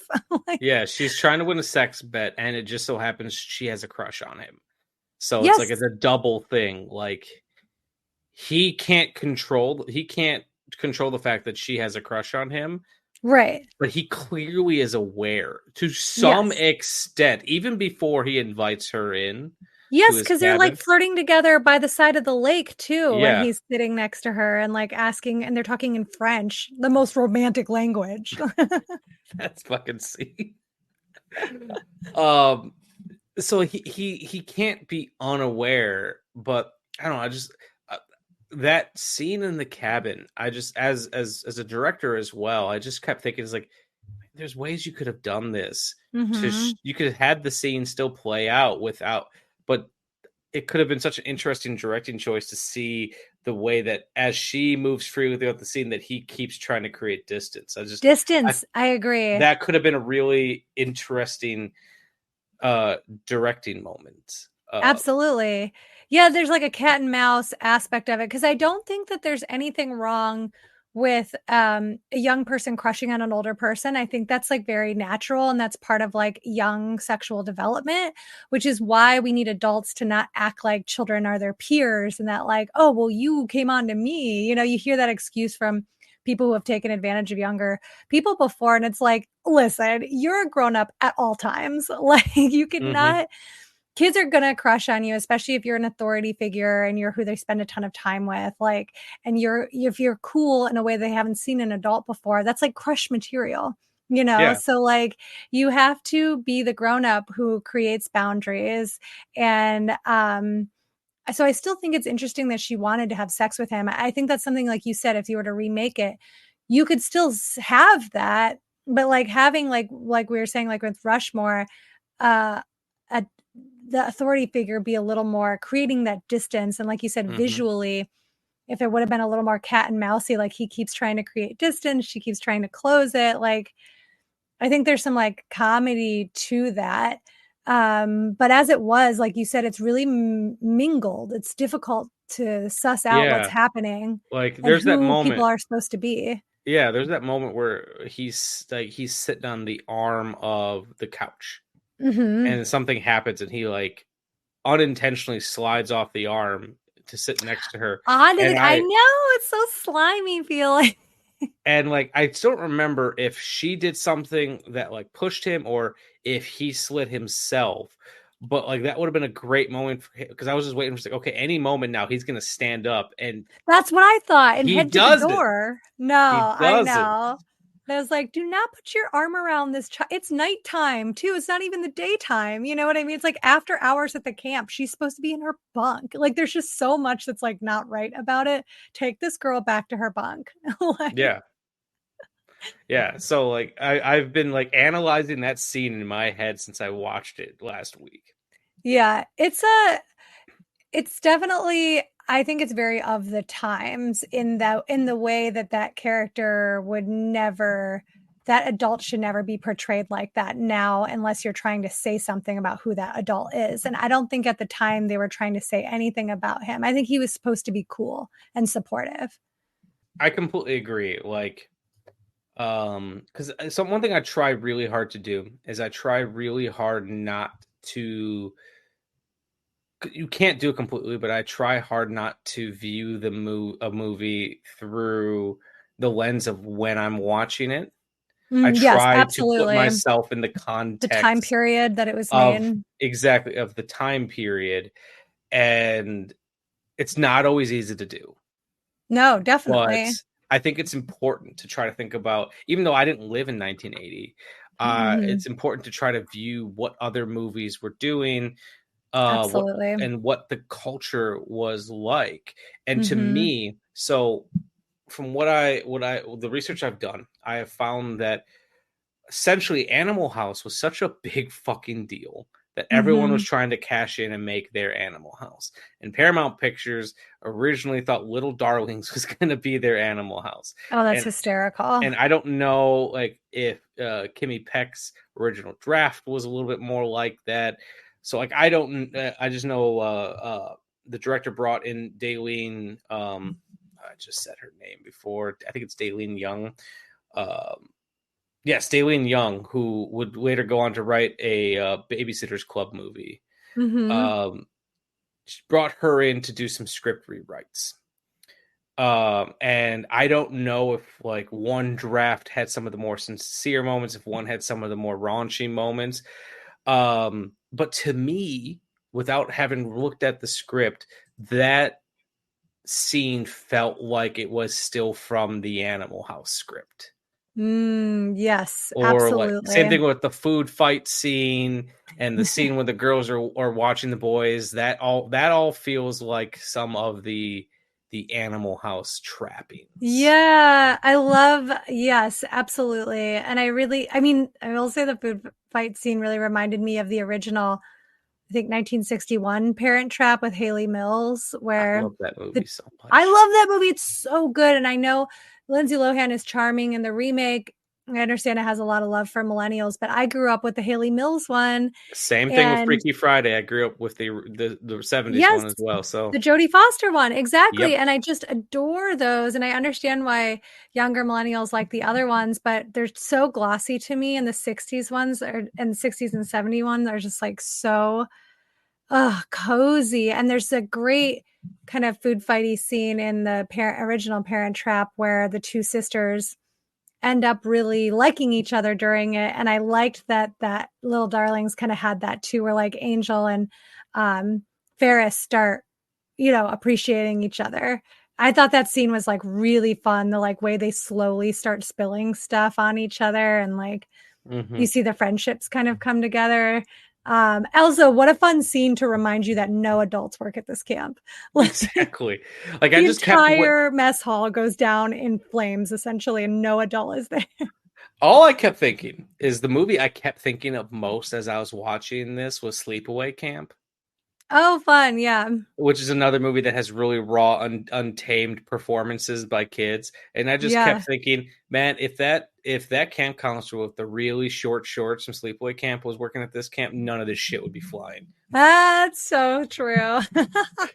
And so I was also thinking about So this movie, and like I said, this movie was a direct response to National Lampoon's Animal House. And from what I heard, the people at Paramount at the time, they pretty much saw a cut of Little Darlings, and they're like, yeah, fuck no, this is not the movie we signed up for. Oh, that's hysterical. And apparently they had to make some changes to appeal to the studio so they could actually get this thing released. Yeah. But then I can't help but think about some of the movies that came afterwards. And because one thing that I really like about this film is it has its fun and games, but then it does have its sincerity and its moments of, what's the word I'm looking for? Moments of like deep emotional resonance. Deep emotional resonance and the real world sinking in. And the other 80s comedies that I can think of that play out to some extent like this were like Fast Times at Ridgemont High, The Last American Virgin. I seem to be responding to these movies that where it's like, oh, everything is great until it's not. Right. Well, there are just like a lot of moralistic movies kind of aimed at teens also. And I think that's where, and it's like, not that that's not true, but it's interesting that Christy McNichols kind of got her career started with like the ABC after school specials. She was in like a bunch of those. Yeah. And like, there is an aspect to Little Darlings that feels a little after school special to me, even though I think it's written well and acted really well.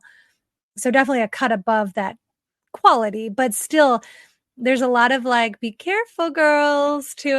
And I'm like, man, I wonder, it would just be fun. I still don't feel like this movie really exists of like teen girls going out, having sex, enjoying themselves. Cause that's what my friends and I all had sex in high school and nothing happened. No one got an abortion. Nobody was hurt. Nobody was like peer pressured into it. No one got pregnant. Like, we all just had a blast. Like we did drugs, had sex, and then went to college. It was fine. Like, and I do think, not to say that these bad feelings and regrets don't happen. And, I've been in plenty of other bad situations, but like in high school, it was like a dream. Like we were just goofing and having like such a nice time. And like, I still think we need to see that kind of portrayal of this, like, yeah, is sex gonna like backfire sometimes? Absolutely. But there's those stories, especially when it comes to like women and queer people, there's just like so many stories about all the things that could go wrong. I just want to see people like, I want to see young people to fuck and have a fun time. Yeah, actually a friend of mine was talking about this, and Zero was saying that sometimes they're just sick of seeing gay tragedies on screen at all times, and they just want to see like a movie about gay people doing their taxes and just normal shit. And I feel like the coming of age film and usually falls within those trappings of there has to be something big. Like, can we just get like a teen hangout movie? Yes. Coming of age hangout? Because like, where's like the teen girl Dazed and Confused? Like, yes, yeah, absolutely. I will say this weekend I saw Didi, which is a Sean Wang first-time writer-director who it's about a Taiwanese American boy, 14, going into the summer between his 8th grade and freshman year of high school.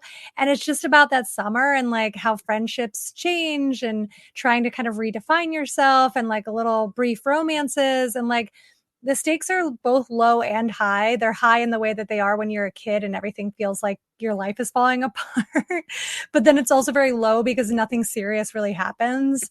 And it is such a good, it's emotional for sure, but there's no moralistic stuff to it. It's just like a really sweet I think it's an excellent coming of age story. And there's a lot of interesting stuff about being a first generation too, that I find as a white American whose family's been here forever. I love learning about those stories and seeing how different people live through their teen years, Definitely. Actually, I just had a friend recommend that to me, and I'll recommend back to you the same film I recommended to him. It was a film I saw at film festivals this year. It's called Big Boys. Oh, I haven't heard of that. I don't know if it's gotten a disc release yet, but I think it's finally at the point where you can rent it. It's about a teenage boy going on a camping trip with his older brother, his cousin, his favorite female cousin, and the cousin's new boyfriend. And on this camping trip, he has this moment of self-discovery that he has a crush on his cousin's boyfriend. Cool. And without spoiling the film, because really the film's not really a film you can spoil. It's about the ride to get there. His big emotional journey was finally just admitting, I like you. And like, it's such just a sweet, sincere moment. So I recommend Big Boys. Big Boys is probably my favorite movie. My two favorite movies of the year were Big Boys and Lisa Frankenstein. Oh, yeah, I love Lisa Frankenstein. Super fun. Yeah, I think my favorite movies of the year so far, goodness gracious, Challengers.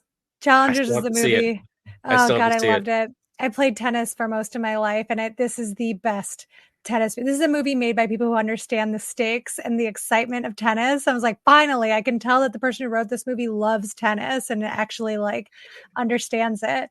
And like, yeah, it's perfect bisexual interesting power dynamics movie. I just loved it. I've watched it like 4 or 5 times, and every time I watch it, I'm like, yes, it's horny, it's exciting, it's got everything. You sold me.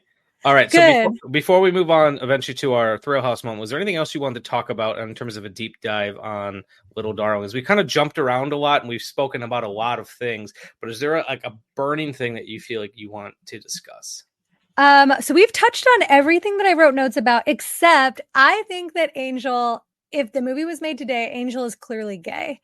Like, I think 100%. I really thought that's where the movie was going, but I remember it was 1980. It's the unsaid thing, because like the reason she's so upset and it feels awkward and she's putting it off, and it's like, yeah, is it that she's not ready or she's like not attracted to him? And also, of all the men that we see, like he is so beautiful and girly looking. Like he's just like so femmy, Matt Dillon's character. So I'm like, yeah, of course he's cute, but then like he's got this like great, this great feminine features. But then when it actually comes down to doing it, she doesn't want to have sex with a guy. She just has a lesbian face. And then it turns out Christy McNichols is gay. She has like a long-term female partner. And I'm like, I could tell. That was my gaydar is like going off. So no, I had the same feeling. I was like, in another version of this story, neither of them would win the bet because they end up sleeping with each other. Yes, that would be another version of this story. The freeze frame, thank you, Michael, because that's what I wanted to say too. The freeze frame has the two of them together, so happy at the end when they come back to camp and their faces are right next to each other and they maybe have their arms slung around each other. And I'm like, there you go. That's the couple. That's the heart around them. Like, these two are clearly supposed to be together. Ferris's character Tatum O'Neal enters the scene in a vest and a little matching cap. Again, extremely gay looking. After kicking a dude in the dick, which was great. Oh my God. The way that scene opens is so good. You're right.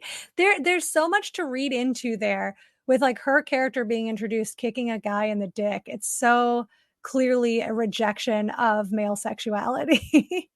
Yeah. As like a critical analysis. Like, what a way to begin your movie. It just kind of like gives you it's like a really compelling opening paragraph to an essay. It's like, that's how you hook the reader. Like, gives you exactly who this character is. And then just the juxtaposition between her background and Tatum O'Neal's background. And the two cars that they're driving to camp to get the camp bus in, the Rolls Royce versus like the old convertible. It's fantastic. I loved it. Yeah, so that's the other main thing is I'm like, if we were to make this movie today, or again, I don't think movies need to be remade. It's like, all right, why don't we just make a camp movie starring girls who want to lose their virginity and the girls are gay? It actually kind of reminded me of Booksmart too. I loved Booksmart. That was my favorite movie the year that came out. And it was great because the one I forget that actress's name who's so compelling against Beanie Feldstein's character. But when it turns out that she's gay and she has a crush on like the most popular girl in school, like I loved that storyline. I thought that was so fun. And that actually has a really great adult teacher moment, right? With who's that other actress? That Jessica, I'm forgetting everybody's name now. Jessica Williams? Is that her name? Let me But they're with a teacher a lot during that movie, and there's multiple times where she's like, okay, it's not appropriate for me to know these things, but she's still like the cool teacher. Caitlin Dever. Yes, I love that actress. She's got such a great voice, a really good bass. I love her. Yeah, Jessica Williams plays the teacher, the cool teacher. And there's so many great moments in that movie where she's like, oh, I don't want to know this about you, or I shouldn't know this about you. But she does also have their backs and helps them out of some jams. I actually think this is a great example of how to make a very similar movie today. Yeah, I 100% agree. And I think that would be a kind of a great double feature. Yeah. Let's program that. I love that idea. I do think it's very subversive and very bold that this is about like middle school age girls, and I think that there's something interesting there. And I wonder if anybody would be brave enough to make that movie now, or how you do make that movie. Cause it's like, obviously they didn't have intimacy coordinators, in 1980. And I'm like, I wonder, this is something I think about a lot. It's like, when you're having younger people talk about sex, how do you handle that? Well, that movie I recommended to you just now, Big Boys, he is about middle school age. And what they do, something very creative that I've never seen done before, is every time he has a fantasy about the cousin's boyfriend, is he pictures a surrogate version of himself as an adult going through these moments because the other guy is they're older. Yes, okay. He's picturing him. That's clever. Because the other guy is an adult, so he pictures himself as an adult in all these fantasies. That's really clever. Yeah, I like that a lot. Everyone should go see Big Boys. Great recommendation. Thank you so much. You're very welcome. And the last thing I want to say before we move on to our Thrill House moment is I want to read a short little capsule review written by a friend of mine. Her name is Robin Ehrlich. She works for Milwaukee Film, a great institution here in Milwaukee, Wisconsin. And I just like her little Leonard Maltin-esque capsule review. She says, young girls reaching desperately for womanhood, grasping at a secret that doesn't even really exist, suddenly confronted by the harsh reality that adulthood isn't the fantasy they were promised. Sometimes it's better to live in the fairy tale a little longer. Oh, I love that. Yeah, that is a nice way of putting it. Yeah.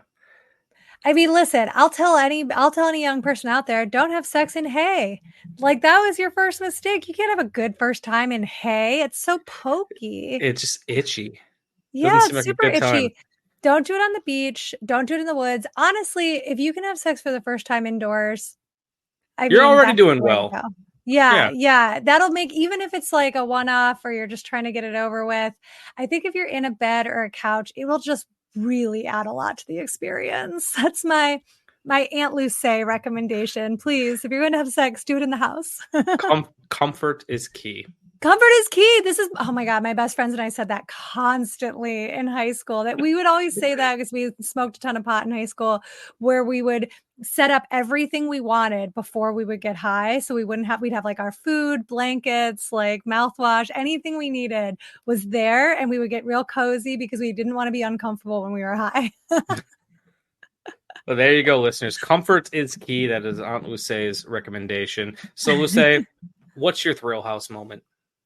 I love that you bring up the beginning. I do want to say, like, obviously getting hooked by the beginning is like a little bit of, I don't know. It feels like a cop-out. So I do have another moment, but I love when she kicks that guy in the dick. It totally sets the tone. Good. It's so fucking funny. And then when her cool ass mom comes in the convertible, and her mom just looks like such a rock star. Like, she looks like she just came from CBGB's, and she's got the cigarette. She's got the cool convertible. She's got like the sexy outfit on. It feels like every Midwestern cigarette mom that I can think of. Yeah.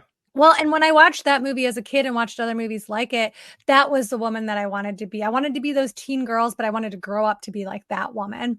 And I don't have a cool enough car yet, but I like to think my attitude is getting there. So I was definitely in then. But I would say, like, as soon as I was like, God, I fucking love this movie, I never want it to end, is the scene where the girls steal the school bus and drive into town, which I thought they were going to buy condoms at the gas station because I didn't remember this scene. But they vandalize the men's bathroom, rip the condom machine off the wall. The youngest one, the 10-year-old, does it, rips the condom machine I off love the that they wall keep and, cutting back to her just kicking the shit out of it. Oh, it's incredible. It's so cool to see a 10-year-old like utterly destroy a condom machine. Like, it's so fucking funny.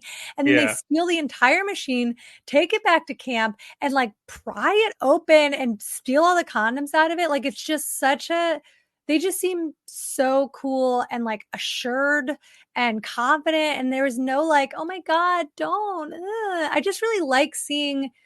I think that girls are just as much shit kickers as guys are, especially when they're young. And like, you just don't get to see that very much. You see a lot of like demure representations of girlhood. And I'm like, I was messy. I loved hiking, playing in the woods, playing in the dirt. I played sports, like, and I wasn't a tomboy. I never considered myself a tomboy because I liked dolls and like, traditional girl stuff, whatever that means. I liked that stuff too. I like dressing up in dresses, but like, I was rough and tumble, and I like seeing that portrayal of girlhood where it's like you can be all of the things. All children can be all things, and we just need more of that.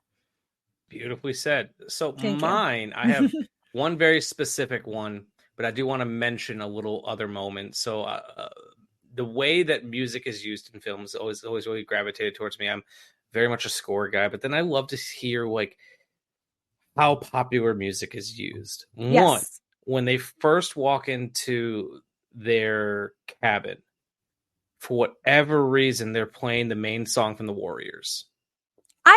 Okay, I was like, this song is so familiar. What is this? And I couldn't place it. And I need to listen to Why? I need to listen to the commentary and see if Maxwell comments on that, because and I have not been able to figure out if it's diegetic or non-diegetic sounds. Like, I don't know if the Warriors supposed to be playing on their radio or if that's their score, like a Tarantino-esque scoring choice. No clue. But the theme song from the Warriors is playing when they enter the cabin, and it had to be fucking intentional. There's no way you accidentally use the music from the Warriors. They're like, this was free and we needed to put all of our money into Blondie. Yeah. But then when the deal is made and both Ferris and Angel seem really unsure about it, but Cinder is just doing her fucking thing and convincing them to do it. But then when that Supertramp song School starts playing, it's the coolest fucking montage in the movie, and it's giving me goosebumps just thinking about it. I was into the movie beforehand, because how do you not get into a movie where a dude gets kicked in the dick within the first minute of the movie? Yeah, right. First 30 seconds of the movie, he goes to sexually harass a girl and then she kicks him in the dick. Fantastic. But then cool. that's Supertramp needle drop. It's just so fucking cool. And then it's set to all the camp activities. Oh, and yeah. You don't even get to the lyrics. It's just the extremely long intro to the Supertramp school. That's just phenomenal. It's so good. Fantastic. Yeah, such great music choices. And I think you said this in the beginning. That was a big reason why they couldn't get it on disc for such a long time. So much licensing issues. I imagine the Warriors music was really holding them up. Yeah. Not the John Lennon song or anything. Yeah, not Blondie or Carly Simon. No, it was the Warriors. Oh my gosh, amazing. Well, what do you give this out of 5 stars? Let's see. What's your letterboxed? My letterboxed review, I have it currently as a 4, but I think I'm bumping up to a 4.5. Yeah, I'm so I haven't written my review for it yet because I wanted to wait until we recorded to like think on it a little bit more.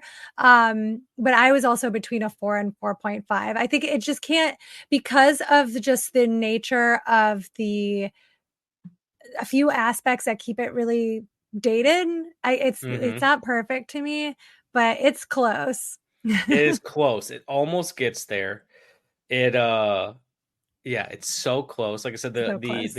the climax is a little clunky. Mm-hmm. We never see like they have their I'm Spartacus moment where they're all the girls like, I haven't had sex yet either, and I love that scene. but then they go tell Mrs. Bright what happened, but we don't see it. We don't see that. I know. I'm like, wait, we want to see that part of it.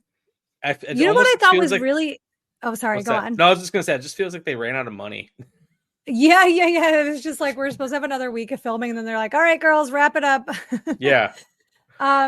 You know what part I found really satisfying? That was really just a moment. I love the ending where we get to see everybody with their parents. I Yeah. thought was really sweet, and like, oh, like you see Sunshine, Cynthia Nixon's character, with her hippie parents in a VW van, And you're her like, parents are so ah, cool. Her yeah. dad was just like my dad.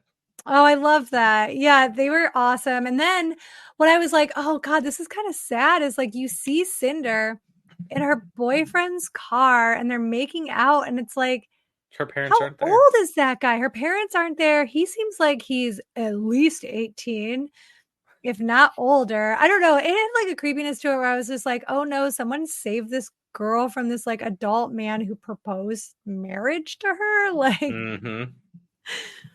so Yeah. her story is like a little, and I don't think there was any, I don't know if there's any intentionality behind that last scene, but I'm like, I don't know how you're supposed to feel about Cinder at the end. Obviously she's a bully, but at the break it down, she's like a girl who seems like she's being taken advantage of by like a younger man and does not have any adults that care about her. Or being taken advantage of by an older man, excuse me. She feels like a character that had sex very young and is using it now as something to make her feel superior over everyone else. Right, because like she's been forced to grow up. Not that she Yeah. is more mature, because she's clearly not, but she's like living this adult life where she's on sets and she's acting with grown-ups, but like you should just be hanging out doing a food fight. You're a child. It honestly, like, compared to another movie, it reminded me of some of the aspects of Licorice Pizza. And the way Yes. that like Gary's character was acting, not necessarily about sex, but it's like, dude, you're like 15 years old. Be a 15-year-old. You don't need stop to trying have, to create businesses. yeah, you don't have to have 15 side hustles. Right. And try to be an actor and and date this adult woman. Like, yeah, I really liked Licorice Pizza a lot. That was a great coming of age movie. Why I came to this realization, because this weekend was sort of like the coming of age weekend, because I watched Dee Dee and then I rewatched Little Darling.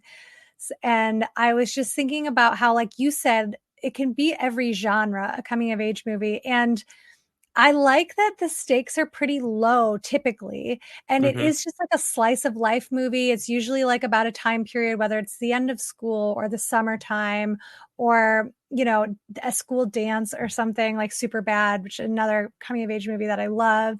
And like, it's just really thoughtful and sweet and usually pretty funny, or sometimes it's really emotional. And they're sort of palate cleanser movies where I'm like, I don't think you can fuck them up if you do them with genuine honesty. Whereas I think almost every other genre you can fuck up. yeah. I don't think there's a lot of money in coming of age movies. It's not like everyone's trying to make a horror movie or a comedy, and like they're not big budget films. So you only make them because you're passionate about them and you have your own story to tell. Well, they talk about that a lot on This Ends at Prom, that, there's just not many that are coming out nowadays. So they have to cherish the ones they get. And the simple fact that I can't, it was announced, but it hasn't come out. The simple fact that I can't buy a copy of Bottoms right now is a fucking travesty. It is so stupid. I know. I think we have a bootleg at the store. Kino Lorber has said they're putting it out, but that was almost a year ago. Yeah. I know. Oh God, I loved that movie. That was one of my favorite. That and Theater Camp were actually like two of my favorite movies from last year. So good. It's so good. That was my camp experience. Theater Camp is the only movie that has given me vibes of what David Wayne was doing with Wet Hot American Summer. It's the only movie since Wet Hot American Summer that made me feel like they know what's going on, but it was done more sincerely. Yes. Yeah. I thought it was extremely sincere. And like, I really liked how you could tell, obviously, Ben Platt is a theater person, but you could tell theater people made it because they roasted themselves so specifically in a way that you could only do if you love the community. I've You know? recommended that movie to theater people, and they just cringe so hard throughout it because they see too much of themselves in it. Oh God, I listen, a lot of people say this, but I laughed and I cried. Like I it, did too. I thought it was so touching. The ending is so touching when you get to, I think it's so satisfying that you get to see their play. And it is so genuine. I mean, I don't know. It just, I was watching it and I'm like, I love theater. I love comedy. Like this makes me so proud that I got to do this as a child and now I continue to do it into my adult life. Like, I thought it was lovely. But yeah, that's two really great coming of age movies last year. All right. Well, this has been great. As a video store clerk, we've been able to recommend movies to people. Yes, we've been able to talk in it's depth. my favorite thing. I feel like we've just been sitting at the desk at Videotech for like the last 2 hours. This is very similar to what I do. Yeah, it's my favorite when people come in and they're like, recommend me anything, or like I'm looking for like I love classic horror films. Like 60s and 70s are kind of my favorite decades for horror. And mine too, or just cinema in general. Yes, yeah. And when people are like, recommend me like your favorite horror film, and I'm like, really? Like, I'm like, it's not going to be scary, but it's going to be atmospheric because that's the kind of stuff that I like the most. You just had my favorite buzzword. Yes, atmospheric. Yeah. Yep, that's absolutely. And I'm like, please envelop me in a feeling. It's actually why I really liked Long Legs, and I didn't think I would because people kept shitting on it. But I felt very enveloped by a world outside of our own world while I was watching it. And I liked that feeling a lot. That's what Oz Perkins does best, honestly. Yes, exactly. I went into it thinking like, this is going to be really fucked up or it's going to be a procedural. And then I was watching it and I'm like, I'm so silly. This is exactly like all of Oz Perkins's films, which I love because he knows how to create a mood first and foremost. And I like feeling like I am in not quite our world, like a version of our world that's like dreamier. And I thought he crushed it with this film. And similar to people who like watched Kinds of Kindness when they'd only seen Poor Things, I'm like, oh, you're not familiar with the oeuvre. Sorry, this is actually the kind of work that this person makes. All right, I'm not going to keep you a whole lot longer because we're about to hit close to the 2-hour mark. So my God, I told you I was going to be long-winded. I feel like we could keep going. So I'm hoping that we can find a time to talk again. Please. What you've got coming up? What do you want to promote? In general, it's always Halloween, year-round Halloween history and storytelling podcast. Check it out on all platforms. I do have a Patreon where we screen films and I do film recommendations and books and music as well. So if you want to like deepen like the cultural experience of Halloween and talk a little bit more about films in depth, then I do that on my Patreon, even though the podcast isn't really about cinema at all. I'm also shooting a feature this year. That's exciting. I completely forgot about that. That's always been my goal. It's hard to do. It's not mine. I'm producing my very good friend Casey O'Brien, who's been the producer on my films. He has this great story called 14 Stories in a Bathroom. It's an anthology film. We made one of them together. I've been seeing you promote this. Yes. Yeah, I'm really excited. We raised $15,000. He lives in Minneapolis now. He moved recently back home to Minneapolis. So I'm flying out to Minneapolis in November and we're going to shoot this feature together, and I'm going to be in another one of them, and I'm also ADing and producing. So I've always wanted to make a feature. This will be my first time. So I'm hoping with this experience working on this for a couple of weeks, I will get to use that to develop this documentary idea I have further. So if anybody wants to talk to me about documentary filmmaking, please hit me up on all platforms. I'm LTB Comedy on all social media. I do know some documentary people, so I'll mention it to people. I can't. I don't know if I can help with funding, but that's okay. I think stay tuned. My producer and I are going to figure it out, but I think we're going to do some traditional crowdfunding because that's what I've always had success doing. And I think if I break it up into regions and make it like a yearly or like every other year project, that I could raise enough money, to go to different places every year. That's my hope. Once you get to that point, let me know and I'll do what I can to help support that. Thank you so much. Everyone who's been listening to the show by now should know where to find me. I'm either Michael_Viers on pretty much every platform. I'm Viers102008 on Letterboxd, and you can follow the Shameless Picture Show at Shameless Picture Show pretty much everywhere. That's Instagram, that's TikTok, where I do physical media reviews. And appreciate you all listening. Go check out the Patreon, where me and my wife Amanda, we are slowly working through the entire works of Nicolas Cage in chronological order.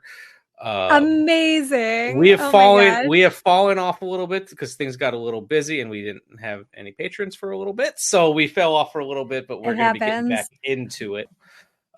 Can't go wrong with Nicolas Cage there. But Lucé, I appreciate you coming on. I appreciate you sitting here with me for 2 hours and actually about 30 minutes before that even, and just shooting the shit, talking about Halloween, talking about Little Darlings and a little bit of everything. And it was a joy. Thank you so much for having me. It's my favorite thing to do. And appreciate you all listening, and you can find us next time. Shame Placed, Shameless Picture Show. And then an extra special thanks to fellow podcaster and friend of the show, Austin Proctor, who actually had edited this episode. So if you want to support Austin Proctor and everything he does, be sure to check out the Frightmares podcast. I am a occasional co-host on that show, but he does one of my favorite podcasts about the horror genre, and it should be one of your favorite podcasts too. So thanks a lot for Austin Proctor for editing this episode. The Shameless Picture Show is recorded in Milwaukee, Wisconsin and Easton, Maryland, and is hosted and produced by Nick Richards and Michael Viers. Today's episode was edited by Michael Viers. Our opening theme music was written especially for us by The Directionals, with narration by Zach McClain. The end credit music you're enjoying at the moment was generously provided by my friends in the band 10 Speed. The Shameless graphic design is masterfully done by Amanda Viers. An extra special thank you to all of our Patreon supporters and to our generous sponsors. We are on Spotify, Stitcher Radio, iTunes, Google Play, and Libsyn. You can find links for all these amazing people in the description below.